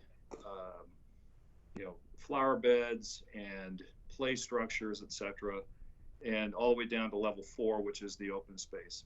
So what Marissa was saying is that our desire is we have to maintain the River Terrace parks among our other type 1 parks, but we're trying to also bring the level of quality of our existing parks up so that across the system we have an equitable layout of quality. I hope that helped. Ms. Lou. Thank you. So I don't think it's a hidden secret that I love our Parks Department, and it's one of the city services that I take advantage of the most, especially my dogs walking through Cook Park. It's a big part of what we do. On the flip side, I sort of feel like this conversation is still premature. As a budget committee, we figured out the temporary funding source for this fiscal year, and we're still trying to have the discussion with the Parks Master Plan on exactly what we want everything to look like and how it should be funded. And I just don't think I would be comfortable at a point making some sort of permanent recommendation when we're only a quarter into this fiscal year and we haven't quite started developing the next budget yet.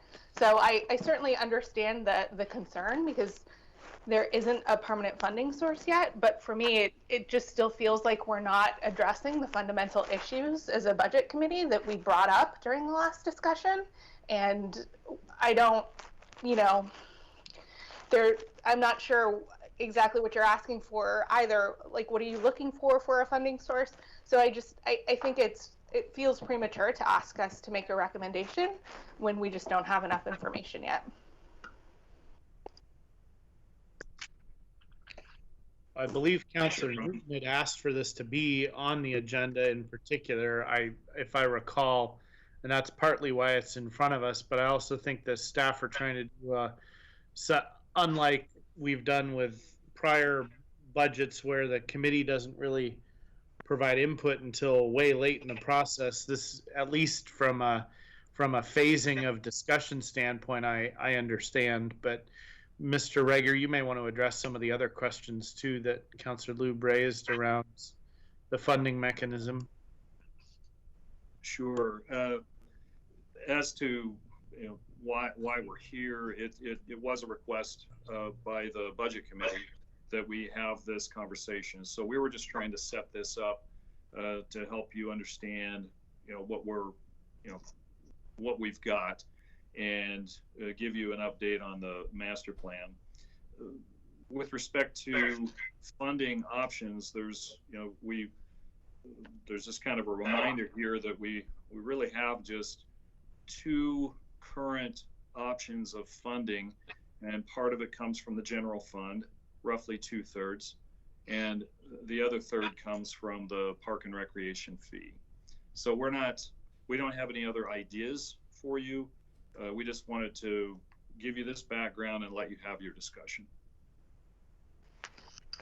Thank you. I appreciate that. And I certainly think it's an important point for us to continue to have this discussion. I just feel like it's premature for us to make a recommendation. So I apologize if that clarification wasn't made in my earlier statement, because I it's incredibly important for us to take care of our parks, but I feel like without a master plan or maybe just a better general discussion on maybe digging into the budget details, I don't know, but it just feels premature to ask us for a recommendation.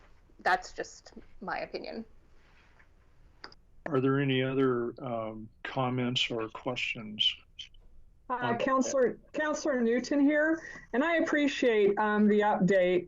It helps a little bit for me to have more of this information. The one question I have, and I apologize if I've missed it, the park and recreation fee also funds recreation to a degree, and I'm not hearing anything about the challenges going forward in that regard, so I don't know if that's coming later, but if that's a piece of it, is that going to affect our ability to maintain parks? And I know that we've got some discussions moving forward, but we've got an immediate issue with park maintenance. And so I think I hear the staff saying, at least for the next fiscal year, as you're putting the budget together, you need some sort of direction in terms of where we go forward, because our last budget was sort of a temporary one year response or 1 year solution. So I understand why you're moving this forward, and this may be something that takes time to unravel, if you will.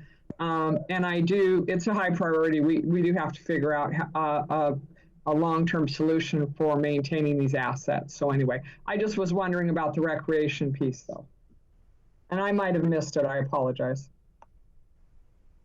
No, you didn't miss it, Councillor Newton. We didn't mention rec primarily because we're not, the way we've got the budget structured right now, we feel like rec is moving along just fine, and we've been on that 5-year trajectory. We will get an updated analysis in the Park and Recreation Master Plan update that will give us some advice as to where we go over the next 5 years. But the real crucial element right now was with park maintenance. Why we felt like this conversation today was important is that the funding for the 3 positions that were approved in this current fiscal year budget was fund balanced. So when we get into this next budget process, that's going to be super important at that time to figure out how that's paid for long term.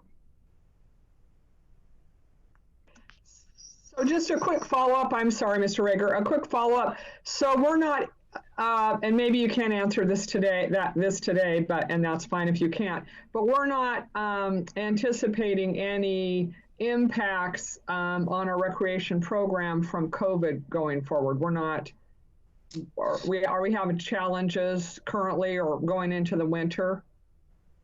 Well, the program is very hampered right now. They have not been able to offer as much as we normally would. They have offered they did offer limited summer camps. They're doing a kids night out. They're doing some kids night out events. So they're being creative in how they offer things out to the public. But it is impacted by the COVID issue. I think recreation has also tried to pivot somewhat to join us in our support for the community. So there has been a loss of revenue for spring and summer, and what they're looking to offer in this fall is actually a PE in the Park program. So TTSD students it's an asynchronous day. They only have one morning class at 8:30, and recreation's looking to provide a free opportunity for kids to do something outside in our parks. Perhaps as PE in the park. So they are moving forward, and it's just in a very reimagined way, I think. Okay, thanks. Are there any additional comments or questions for Mr. Rager and the Parks Department on their request? Yeah, I've got one here. Just kind of bringing up my geolocation funding strategy earlier. You showed your map here where I think it was a third of the population is a 10-minute walk away from a park. Those folks pay, as far as I know, the exact same amount that I do, and I'm 1 minute away from Summer Lake, which I utilize almost every day. So, for me, being this close to a park, I would happily pay more than somebody has to walk 10 minutes away. I don't see the equity there that they pay as much as I do. To me, that seems like they're subsidizing my recreation because it's so much more convenient for me. So I can kind of see an equity component there. I can also see a better control system. So, imagine you build $1 million brand new park, and there's only 50 houses next to it. And if they end up paying far more for that park than the rest of us, maybe they're going to say, hey, we don't actually use this, not worth it to us, rather than the entire city subsidizing it. I can see this kind of helping us guide our maintenance priorities with a system like that. So is that illegal? Is that doable? I guess I'd just like to hear some discussion on that. Ms. Lube. I think what I take away from that is the goal is that we need more parks in those areas. And it's a way to figure out where we need more parks to be rather than not, as far as equity is concerned, it would be ideal for everybody to be within 10 minutes of a walk. And so that's the way that I walk away from that. So my other question is, with the master plan, is it, and I can't remember, and I apologize for not having the answer to this, does it address sort of how many parks we have, what parks are coming on, what its suggested maintenance is, and like number of employees and those sorts of things?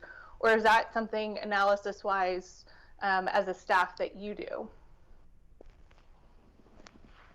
Just sort of a long-term plan on parks maintenance and upcoming parks and all of that. Yeah, I'll start, and then if Marissa or Joe want to chime in, or Martin. Martin is also one of our project managers on the Park and Recreation Master Plan project. But what we're anticipating getting is this park condition report that Marissa talked about will provide us with recommendations for how we improve the level of quality at each of those parks. And that will inform some analysis as to, well, what would that take from an FTE standpoint? I think we will have some help from the consultant on that, but I also anticipate we'd have to do some work internally to turn those recommendations into actual FTE calculation. And I think I'm forgetting another part of your question. I apologize. Was there more? No, I think I'm just looking for kind of a long-term analysis on, maybe even the next, especially with our CIP plan and knowing what parks we have kind of coming up and all of that, just sort of laying out a 5-year plan of this is what we have now, this is what we're anticipating, and then layering the master plan of saying this is what we need to elevate our parks to, I think, where we would want them. I think that's more of what I'm looking for in order to being able to make a decision based on future funding and all of that, just a better overall outlook. And our ability to do that kind of calculation is going to get better and better. Certainly the help that MIG is giving us through this master plan work is going to be super helpful. We've talked about our asset management, our maintenance management software that will be part of the whole Total Tyler project. That will also help us to help make those calculations. But in the interim, Martin McKnight is, if you want to hear from him, he can talk a little bit about how we can already do some of that, because he can look at the type of park that is coming on and really advise us as to what he needs. So it's not like we have zero capability. Martin is super knowledgeable in what kind of resources it already takes and can advise us on the new ones. Councilor Goodhouse. One comment I was going to throw in, just kind of for what's been brought up too is that as a city, we're working a lot more on our trails and connecting areas and part of neighborhoods. So I think as there's a lot of gaps in the system. So as more and more of those get brought online, I think people have access to a lot more of these parks to kind of answer that equity question as far as who may or may not see parks. Our idea is to have a better trail system. So ideally, I think all the parks in a sense would be able to be accessed by all residents by walking if we accomplish what we plan to. So I think that maybe a way to do that is make sure that we do have proper maintenance and can bring on more trails and maintain those trails. So that's where the importance of funding these really do help to make it so all parks are accessible by everyone. But when we have the limited funding, we may not be able to expand as many of the trails or keep as those maintained to access everything. So that might help with a little bit of the equality or equitability issue. Thank you. Mr. Calderon, you just raised your hand, and it's a good thing because I was about to pick on you. You haven't said a word this entire time for 3.5 hours. Please go ahead. Yeah.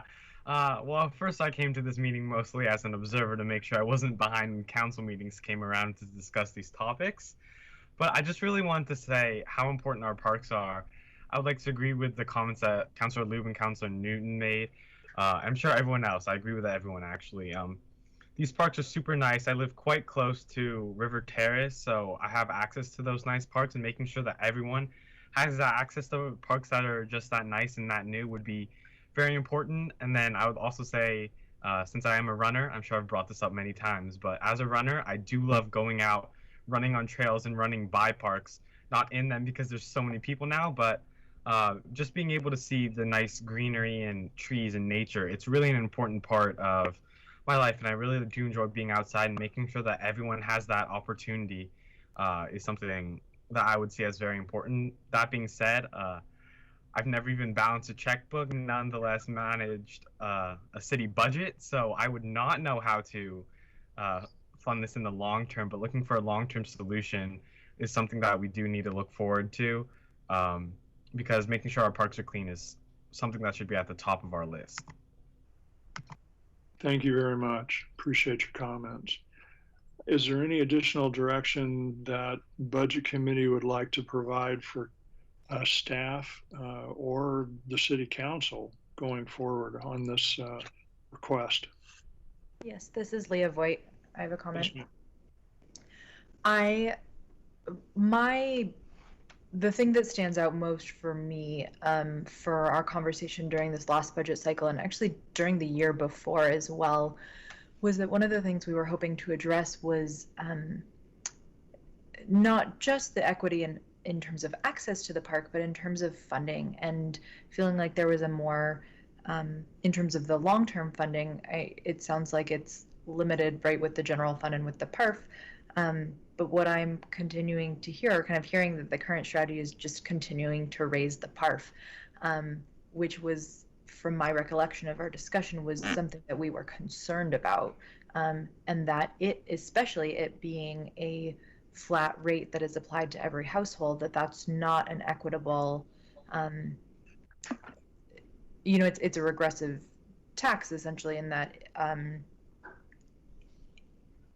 and so addressing that as one of the concerns as well, as to who's bearing the burden and how that's affecting people proportionally, to their income and their assets. In addition, so I guess those are my two main takeaways, or things that I would like to hear more on, because I don't feel like they're fully addressed by what we're being presented with today. Thank you. Does anybody have a response for Leah's comment? So Brian, if I may, and Martin, and then correct me if I'm wrong here on any of this. Two things. One, in terms of an opportunity to examine the park and recreation fee structure. I believe the plan is to do that once we have the parks master plan. So just like we would with water or any of our other utilities, typically after we have a completed Parks Master Plan, we go in and we do a rate study. And secondly, and part of this is to try and make the best use of the time of the budget committee. Typically with budget committees more focused on what are the resources available and how can we program them in the best way, and fee structure isn't generally what the budget committee gets involved in. That's not to say that we couldn't use the budget committee that way. Typically when we get into things like fee structure, we will go to, for instance, with parks, we'd be going to the Parks and Rec Advisory Board. We might go to the Community Engagement Committee for Community Engagement. And those are typically the where we'd be out doing the outreach for fee structure. So just to kind of, I think it's absolutely great to note that the budget committee has concerns about the fee structure. I don't know that the budget committee is the best place for us to be discussing the fee structure itself. Okay, understood. Thank you. Yeah. And the mayor and council could absolutely tell me as staff, no, Toby, we want to resource the budget committee when it comes to fee structure, and then we could do that. Councilor Goodhouse, you had your hand up. I was just one comment I was going to just with Leah. One part is with the I was just going to point out the Parks and Rec fee. That's a portion of it. The other part is coming from property taxes. So there is that kind of half and half mix where I noticed the part you pointed out with that as far as being a regressive tax, but part of it is factored into property taxes, which does address part of that. But I do appreciate the other part, those two, is to take a look at it on the utility bill as well. To Director LaFrance's comment about the role of budget committee, do the councilors want any more input from the budget committee at this point, or have you heard enough to move to city council meeting and the other groups that Director LaFrance has referenced as potential resources? Chair Roan, this is Councilor Newton. I wouldn't mind hearing what the citizen members of the budget committee think about Member Voigt's comments. I think that's an issue, doesn't hurt to look at, and so I wouldn't mind getting just some reaction to that issue. I mean, we probably have ways through mapping and things like that if we decided to look at areas that were underserved and also more economically disadvantaged. I don't know, but I just would, I always want to hear from everybody. So I wouldn't mind hearing if other citizen members have thoughts on what she talked about. I would agree. More citizen input, not less, is always helpful to us. Well, looking at from a member's standpoint, looking at the balancing act that the budget committee needs to do and the recommendations to council and then what council has to do, you're going to hear a can getting kicked down the road. But I'm in favor of looking at the parks request as something to come from the general fund at this point. And part of the reasoning there is that in the budget summary that we received, the forecast is that we're at about a 92% utilization rate at this point of what's budgeted, compared to a normal forecast of 95%. It looks like if that continues, and based on the prognosis that we have, as incomplete as it is, that's likely to continue to be the case with COVID, close downs, everything else, that we use some general fund money to help out with the request that Parks is making right now. I am not in favor of adding another fee at this point. That's my 2 cents. Anybody else?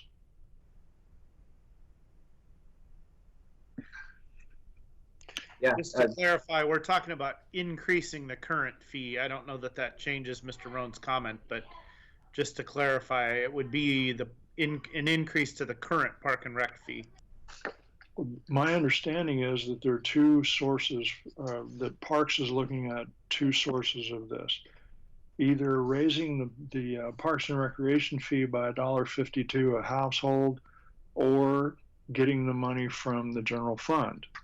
Correct. My recommendation is to kick a can down the road, get whatever money is required right now for the most necessary parts of the request, and not raise the fee by the $1.52 a household, because we've already talked about sewer, water, storm, the need to do something sooner rather than later there, whether it's January or March or July of 2021.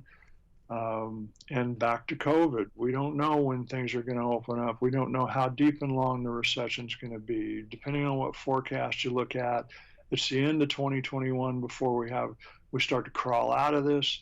The Fed's already committed to keep rates low at least through 2022. That means they're not viewing this as a real quick climb out of the hole. On and on and on. Got it.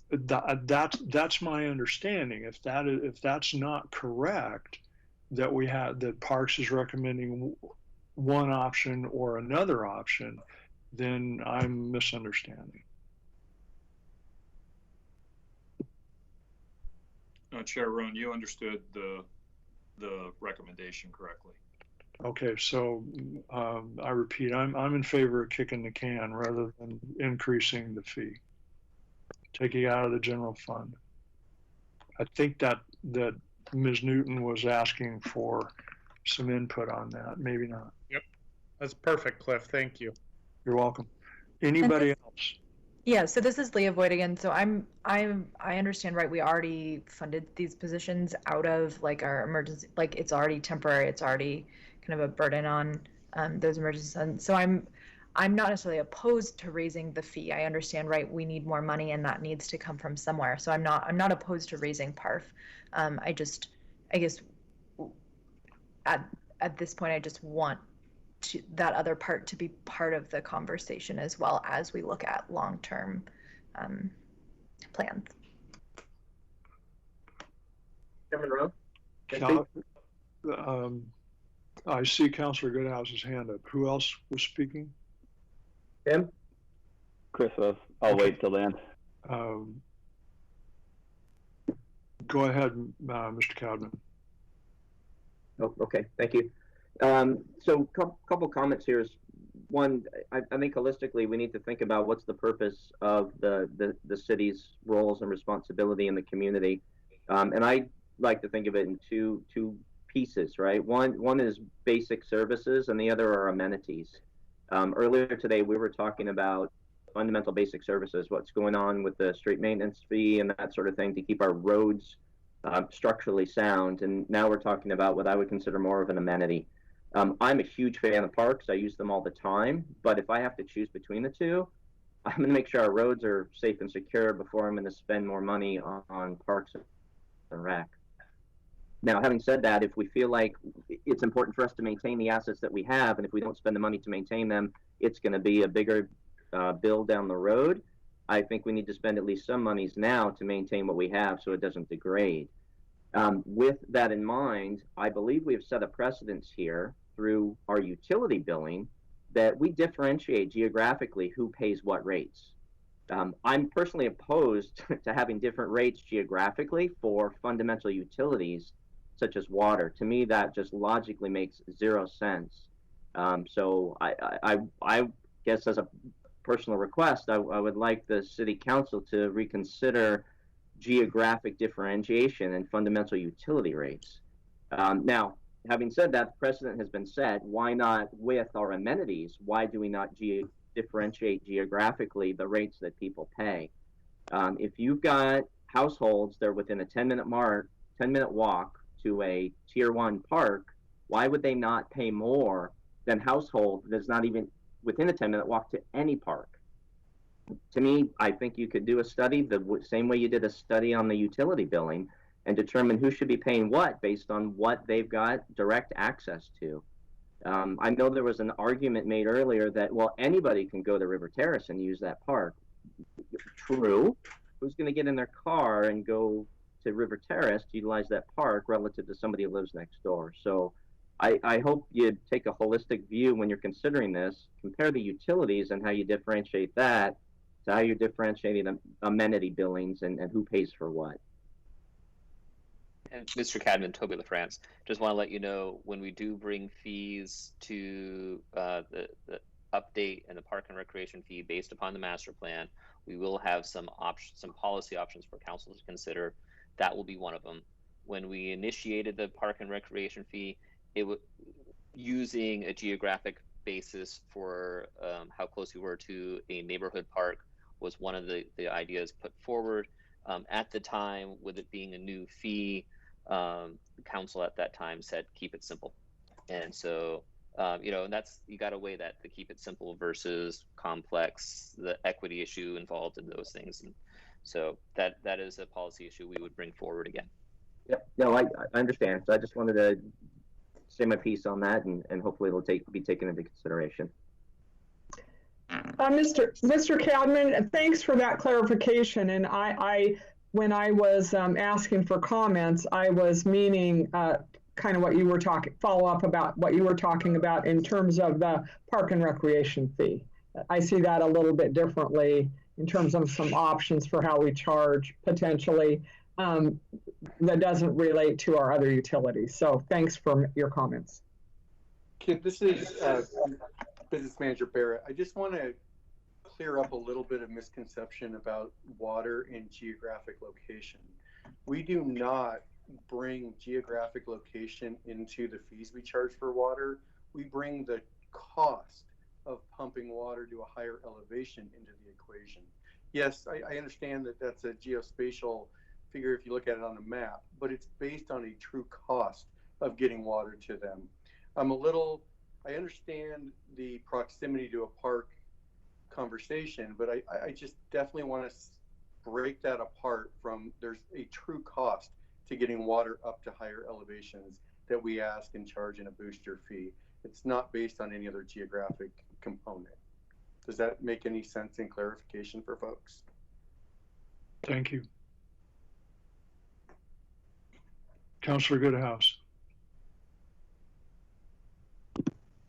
So while we're on the topic of we're talking about with the proximity parks and so forth, it just makes me think, to kind of be a bit of a devil's advocate, if we're talking about kind of proximity and how much we charge and charge more for people closer to park or not, then if we open up that conversation, will we do that same conversation with street maintenance? Will we do that same conversation with storm water and so forth? So for example, the ones that live in the hill areas and have the water in the Grand Canyons, would those areas pay more or less? Roads that take more maintenance, would they pay, or more improvements that are used more, would those people closer to those pay more versus less? So I guess I'm throwing that out because sometimes as council, that's what we have to weigh in is, sometimes you spread it out amongst all the residents where it's a smaller, easier attainable fee where everyone in the city kind of pays into it, similar to schools where, there's population that don't have kids that go to school, but everyone pays into it. So I'm just kind of being a devil's advocate on this point, that if we're looking at one aspect based on proximity, then how do we transfer that over to other fees that are on utility bills and other things we charge for in the city or not? So that's what I'm just kind of giving a little insight too on how we may have to make a decision and have to look at those. And if we do one, then how do we justify it for other fees or expenses? I would think back to Mr. Cadman's description is basic services versus amenities. Parks are an amenity. Stormwater, I want my sewer to work. I don't like potholes, and I really like getting water when I turn the tap on. But a park and a trail and things like that, they're definitely nice to have. I know they're a major goal of this city and a prideful aspect of our city, but I don't rank it. If I'm trying to allocate dollars, I don't rank those things where I rank amenities or basic services like storm and utility. Anyone else? I believe Chris Spence had his hand up at one point. Yeah, I was just gonna say, I think I'm leaning towards supporting increasing PARF until I can see a sustainable, more progressive funding source. Yeah, like they've seen, you know, we've kicked the park can down the road, I think, long enough. We got enough other things that are going to take a whack out of our general fund that I feel like this will just get delayed and put to the bottom of the stack. So I think what I would like to do is kind of set that as a goal, and yeah, if we can find a better progressive system, great. But until then, we either have to decide that our parks are not worth funding, or we have to fund them. I guess I'm tired of deferring and delaying. Would anyone on the committee like to make a motion as a recommendation to City Council, one way or the other, so that we can move on? Yeah, based on what I just said, I'll recommend increasing the PARF. Let me get the exact dollar amount, if I can find it, or if someone can help me real quick. Wasn't it $1.52? $1.52. Yeah. I support increasing PARF $1.52 per EDU.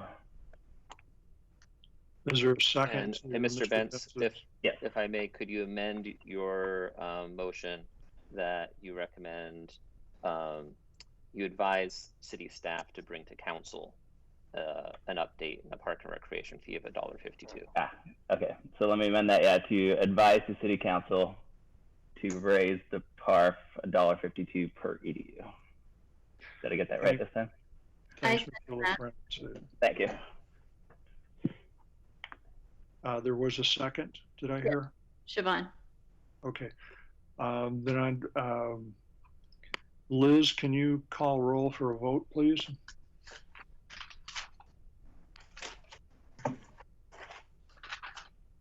Yes. Counselor Lube? No. Counselor Newton? Yes. Mayor Snyder? Yes. Counselor Goodhouse? Yes. Counselor Anderson? Yes. Tim? No. Leah? Yes. Siobhan? Yes. Chris? Yes. Clifford? No.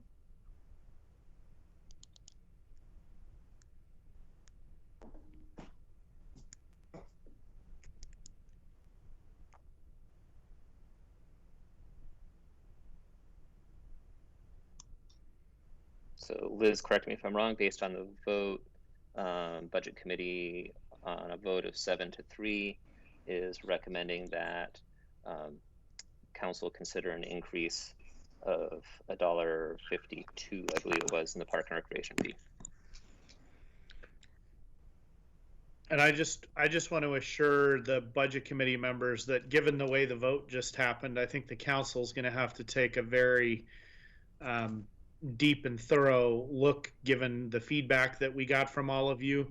I know that was a recommendation to bring a proposal to the council, but I want to assure you that the council is going to consider your discussion further and feedback from others before we choose to proceed in that way. I think that's important to say. So Mr. Rohn, Mr. Cadman, and others understand that their feedback verbally is just as important or more important than your vote. And I want to reiterate, Mr. Mayor, my vote was to bring the issue forward to council. That was what I voted yes for. So we still have to have a discussion, but my vote was for the consideration of the PARF increase by council. So I'm mindful of the comments. So I really appreciate, as a member, Mayor Snyder's comment that he just made. I've heard him make that comment a time or two in other council meetings, and it's really important to me as a member of the committee that is recognized. Thank you, Mayor. Okay, it is 12:30 plus or minus. We have another item on the agenda, and then we will need to look at a couple things that we deferred earlier. So Unless there's any objection, we will move to the budget survey results and the calendar. Director LaFrance, Mr. Kang, and Liz, you're up. Thank you, Chair Roan, Toby LaFrance, Finance and Information Services Director.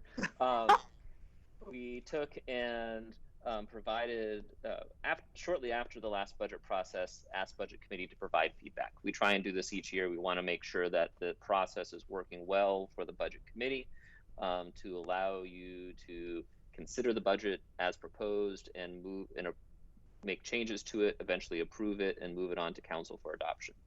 And if I was to summarize the feedback that we received, and you should have a copy of a PDF, and we thought it was important not just to give you the summarized results, but to see the actual answers, because really the key piece was in there, which was that Budget Committee, while the amount of time in committee itself seemed to be sufficient, what was not sufficient was to have enough time to consider the issues in between meetings.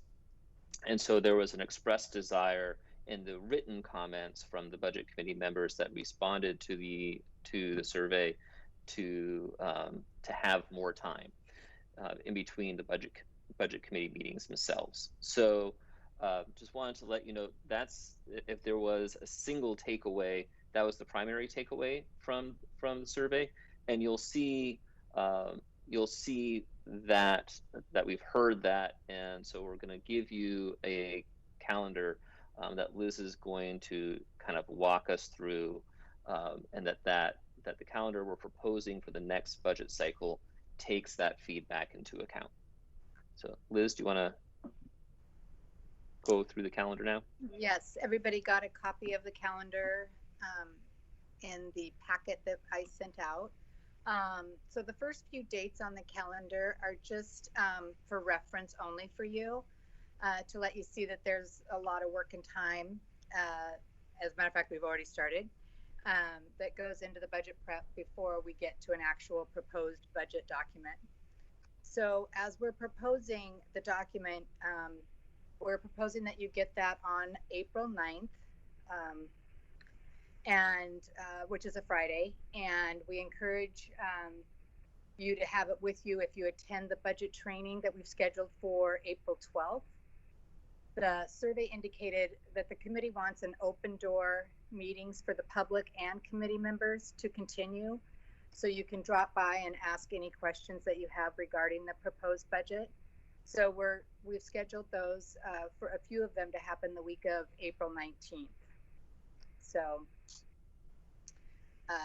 that brings us to the first budget committee meeting, which is scheduled for a Saturday of April 24th. This is intentional, as we wanted to give the committee 2 full weekends to have a chance to review the budget and to ask any questions that you might have before the first budget committee meeting. So again, from the results of the survey, you felt a bit rushed last year in your discussions. You wanted to have a little bit more time, and so the meeting structure has changed. The first meeting on the 24th will focus on the budget message from the budget officer. We'll discuss the revenue forecast and then the department presentations. If we can start some discussion at that first meeting, that's great. The second meeting, which is scheduled for Monday, May 3rd in the evening, and that will be mainly concentrated on follow-up to any items that you might bring to us or you want staff to bring back to you, as well as budget discussion. So that meeting will be purely just discussion and follow-up. And then the third meeting, which is scheduled for May 10th, is to finish up any discussion and then hopefully get an approval of the budget. So we are hoping with this 3-meeting concept, we'll be able to satisfy everybody's, want to discuss and have plenty of time to do that. So then the budget adoption is slated for June 8th. So do you have any questions?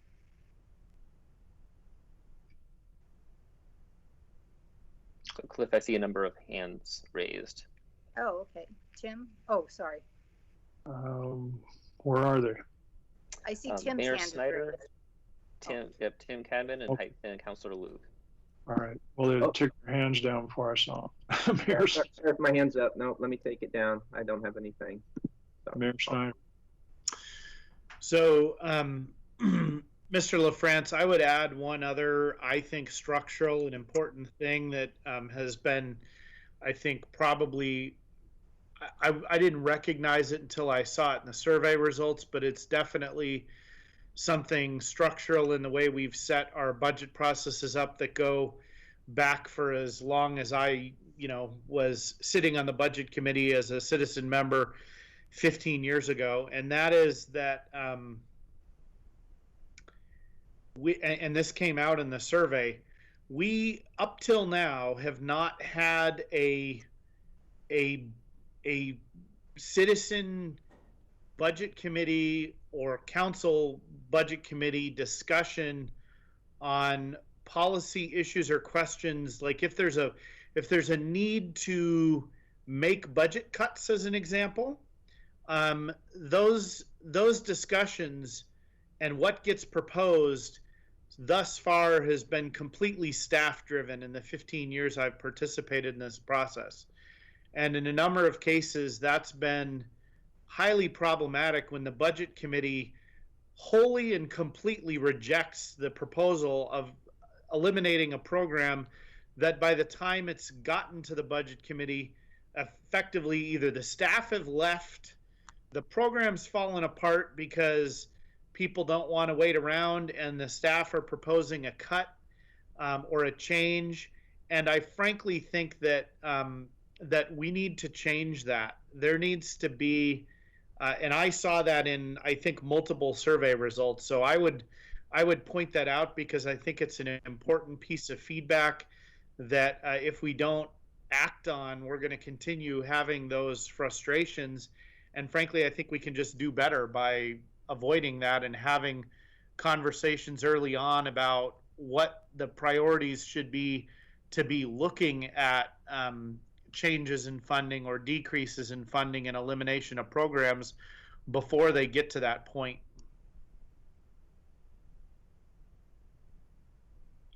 Thank you, Mayor Snyder. I think that should be duly noted. Very good comment. Anyone else? Councilor Lube and then Councilor Newton. Thank you. I'd like to echo the mayor's comments, and then I have two additional things that I would like to add / discuss. The first is I think it would be important to spread the department discussions over more than one meeting. The comments that were reflected in the survey were very similar to the way that I felt about the budget process, and it felt very rushed, and we felt just very tied to the agenda timeline, and I feel there wasn't appropriate amount of time to really dig into an issue if it happened to come up, and it's a lot of information coming at us, and so I think maybe dividing the department discussions over 2 meetings would be helpful. The other thing I'd like to really ask about the citizen members with, and I guess the council in a general discussion, is I think the budget committee is one of the most important committees that we have, and it sort of feels like historically, we do this big rush to meet in the spring, and then we don't really talk to you again until the next budget cycle. And I'd really love for it to be more like this and to actually have a meeting every quarter. And I'd like to have the discussion topic be the quarterly supplemental to go through it. And I know that the budget committee doesn't have voting authority, but they can vote to make a recommendation based upon the quarterly supplemental. And I think it just continues to have the citizens more engaged and involved during the process. And so I'd like for us to just be more involved and meet more regularly, just to have these discussions, because it's incredibly helpful as a counselor to hear these topics being discussed. So that would be what I would add. Thank you. Anyone else? And this is Councilor Newton. And just to follow up along the lines of what Mayor Snyder and Councilor Lube discussed, when I looked at the calendar, I was thinking, and I'd like to hear what members think, it might be a good idea in early mid-January to have another meeting like this before budgets are due to finance, so that if there's policy issues that have come up or concerns that have come up, maybe changes that might be being proposed, that we could have a discussion like this in advance of actually reviewing the final budget. So I just wonder what folks think about setting aside some time to have another discussion like this, maybe in January before budgets are due, to sort of echo what the two of you were saying. Like a quarterly meeting. If I may, Councilor Newton, we are already planning on meeting in January. We've met mid-year for as long as I can remember. Frequently, actually, this calendar is one of the things that we bring forward in the mid-year discussion. So absolutely planning on meeting mid-year. And actually from the, I believe it may have even been in the minutes from the last budget committee that we'd be meeting here in October and in January. So we plan to follow through with the direct provided last spring. Okay, so just a date needs to be added to the calendar then, is what you're saying. Okay. Yep. Okay. I think in the times that we have, it's even more important, to Councilor Lube's comment about meeting quarterly, and I agree with that wholeheartedly, having been a member of the committee for the last 9 years. Councilor Goodhouse. I was just going to echo what all the other councilors and mayors said, that I agree with quarterly meetings. I always think it's important. I see this a lot of times happening in government or politics, that something gets discussed once a year, then the following year you have whole new topics, but you never really follow up or see how implementation went or how something's working or see if adjustments can be made. So I think it's we have a great committee here. We want the citizens' feedback. So I think I agree completely that we need to keep going on, and I think more involvement in the beginning, as the mayor said. I think more involvement along the way, and by having quarterly meetings, I think this committee can be more involved with what's going on in the process and make adjustments along the way, rather than trying to do it all at once in 1 or 2 days. Okay, is there anything else regarding the survey results or the budget calendar that we would like to pass on to council, or did we give enough feedback? Two things. One, I believe early on, Tim Cadman had his hand up, and I don't know if he had a chance to speak. No? Okay. That was an old hand. He'd raised Okay. it earlier and never took it down. All right, thank you. And two, just because I want to make sure budget committee is one, knowing that I've heard you. Two, in terms of setting up some balance and making sure we can set some expectations, we have to be very careful.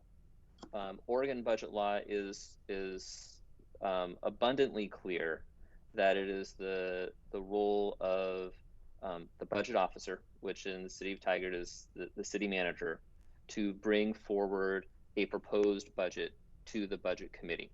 So absolutely providing direction along the lines of what's been provided today to help formulate that proposed budget is the type of thing that we already take into consideration all the various deliberations of council throughout the year, the city's strategic plan, the performance audit. Marty, at the very beginning, the whole purpose of bringing forward the 4 imperatives was to talk about the many inputs and the many things that this city is doing that we're trying to do, and that the budget enables us to provide those types of services. And so I think it would be great if we're having more frequent discussion, so we can report back to the budget committee. Budget committee can provide us with, staff with input that will help us formulate a proposed budget. And that said, I just want to make sure we're setting expectations that the discussions tend to be at the policy level, that it is incumbent upon the city manager as the budget officer in the end to bring forward that proposed budget to the budget committee for your consideration. Toby, if we think that's an impediment, then we can just add that, and I would recommend we add it to our state legislative agenda in the future, because that's something we can easily push to change at the state level if we truly think that's a barrier, because that should not be a barrier to doing the kind of public involvement we're talking about.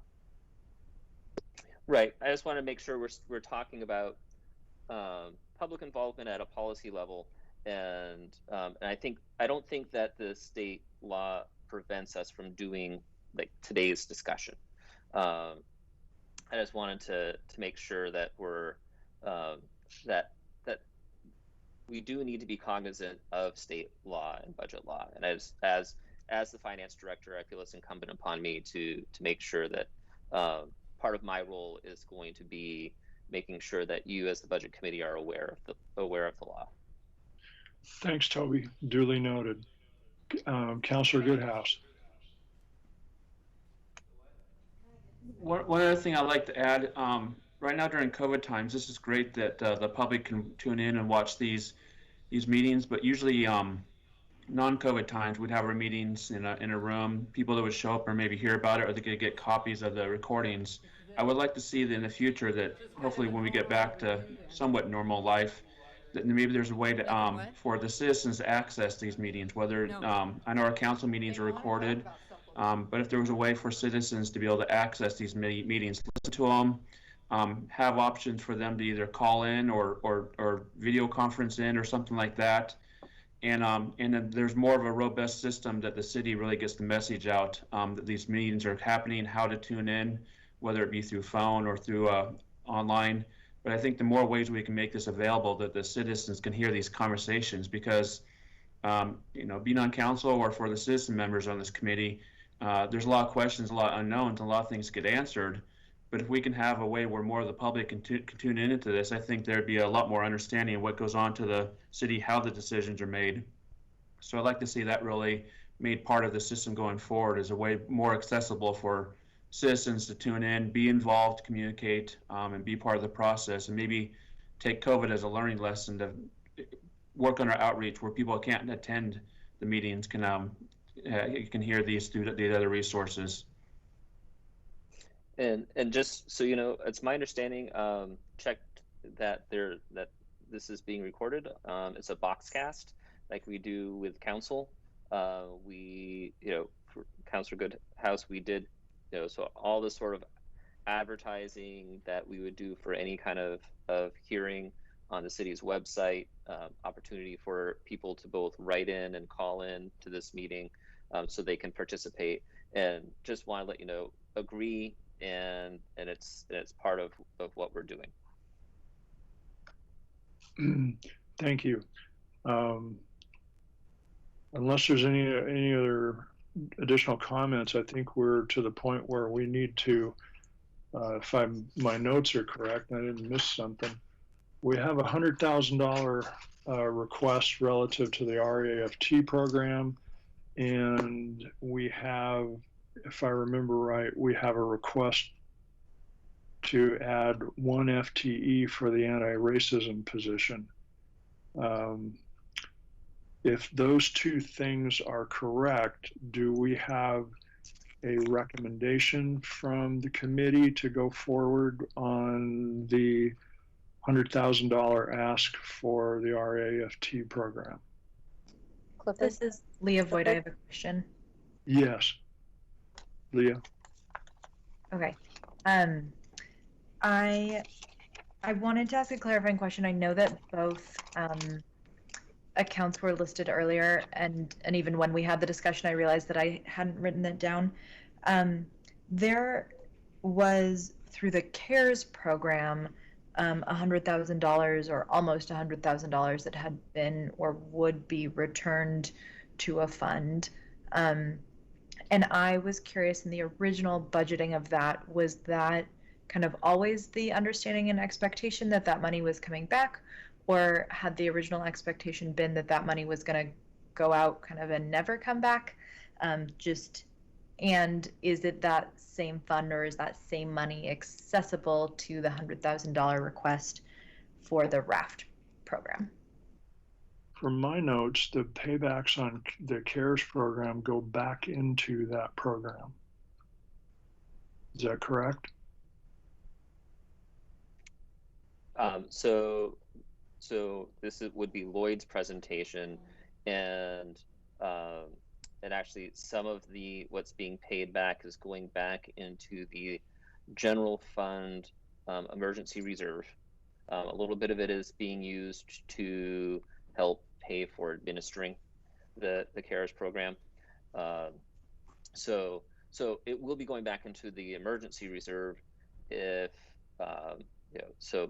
if budget committee is looking for a place to pay for to pay for the increase in RAFT, we can use general fund contingency, which is the current proposal. We could also appropriate money out of the emergency reserve since some money is going back in there. Thank you. You're welcome. Can I clarify one thing? I think the one position is part of the Q1 supplemental. It's not something that it doesn't need to be voted on here. For Liz, are you talking about the RAFT 100,000? No, I'm talking about that position for the advisory board. That is part of the quarterly supplemental that's going to council later this month. Okay, so we don't need to make a recommendation or anything on that. You could provide feedback to the council. I mean, to the point we've been having. I mean, that dialogue is important, but it's maybe not a formal action of the budget committee. All right. Thanks.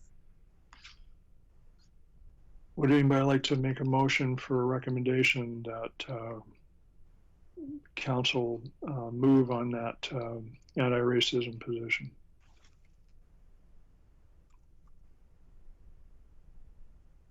I will.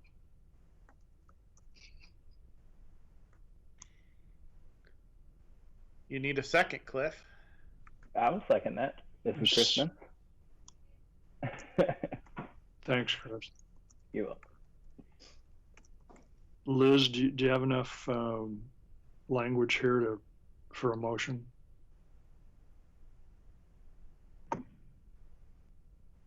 Well, I believe it would be to you're moving to recommend one FTE to the to work with the anti-racism advisory board. Yes.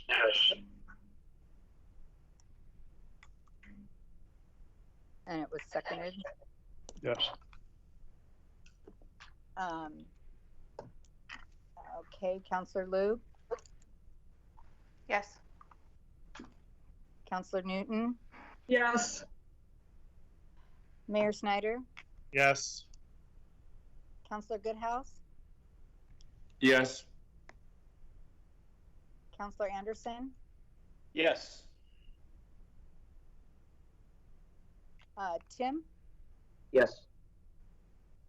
Leah. Yes.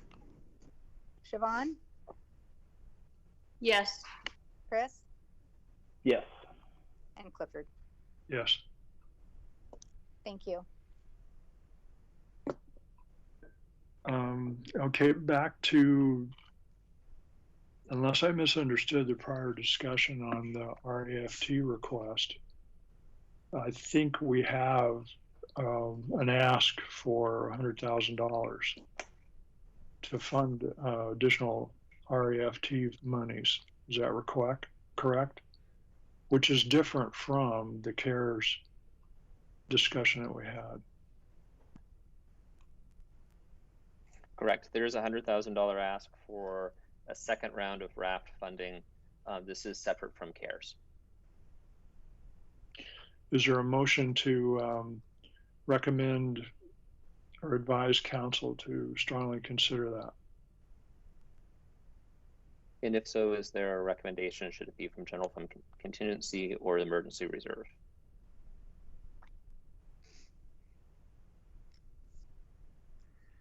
I feel like the citizen members should be making this motion and seconding it, given that that's going to the council. Yeah. Okay, then I'll move for it that Budget Committee recommends to council to an additional $100,000 funding for the RFT program, and that it come from general fund contingency. This is Siobhan, and I second that.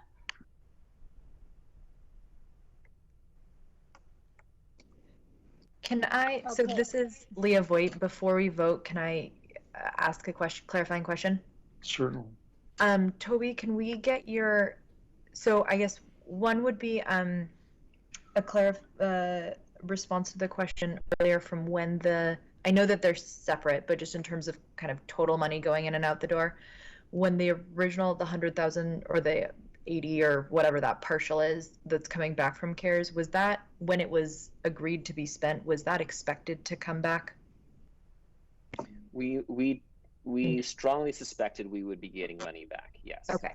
And then my question would be in terms of implications, if we could have your input on impacts of using the contingency versus the emergency. In the grand scheme of things, they're both one-times. Ultimately, if the emergency reserve is a sub-reserve of the general fund. Ultimately, if we're taking it a one-time out of contingency of the general fund, it would result in less general fund reserve at the end of the year. All we'd be doing by saying emergency reserve is we'd be specifying that it's coming from that portion of the reserve. So, which is set at $1 million, and we've already, we last fiscal year used 200,000 of it. We're getting a portion of that back this fiscal year, and so through the CARES reimbursement. And so what we'd be doing is we'd be, which would bring it up to about $900,000, and so we'd be reducing that down. Otherwise, it's basically coming out of our undesignated general fund reserve. Thank you. Mm-hmm. So, thanks for that clarification, Leah. Is everybody clear on it coming out of contingency versus the emergency reserve? Yes. Okay. Any further discussion? Thank you. Liz, would you please call for a vote. Councillor Lube? Yes. Councillor Newton? Yes. Mayor Snyder? Yes. Councillor Goodhouse? Yes. Councillor Anderson? Yes. Tim Cadman? Yes. Leah? Yes. Siobhan? Yes. Chris? Yes. Clifford? Yes. Thank you, everyone. I believe, based on my notes, which are absolutely not guaranteed to be 100% correct, that pretty much concludes the agenda and the things that we needed to cover today. Is that? I would ask council, would they like any further? I don't know that there was necessarily a budget committee direction on the January 1 rate increases. And I didn't know if budget committee as a body wanted to make a recommendation to council about what to do on the January 1 utility rate increases. We had a pretty big dialogue about it, and it didn't sound to me like we were gonna. I'm not sure that there's a single recommendation this group is going to make, but maybe if there's a way to get there, that certainly might be helpful advisory wise. But based on the discussion, I didn't sense that was going to happen, but maybe I'm wrong. I didn't either. I just wanted to give the budget committee a final opportunity. Well, it's very complex. I'm willing to punt for the moment. Anybody else? I agree that it should be a continued conversation and not ready to make a single recommendation at this time. Any other members, citizen members?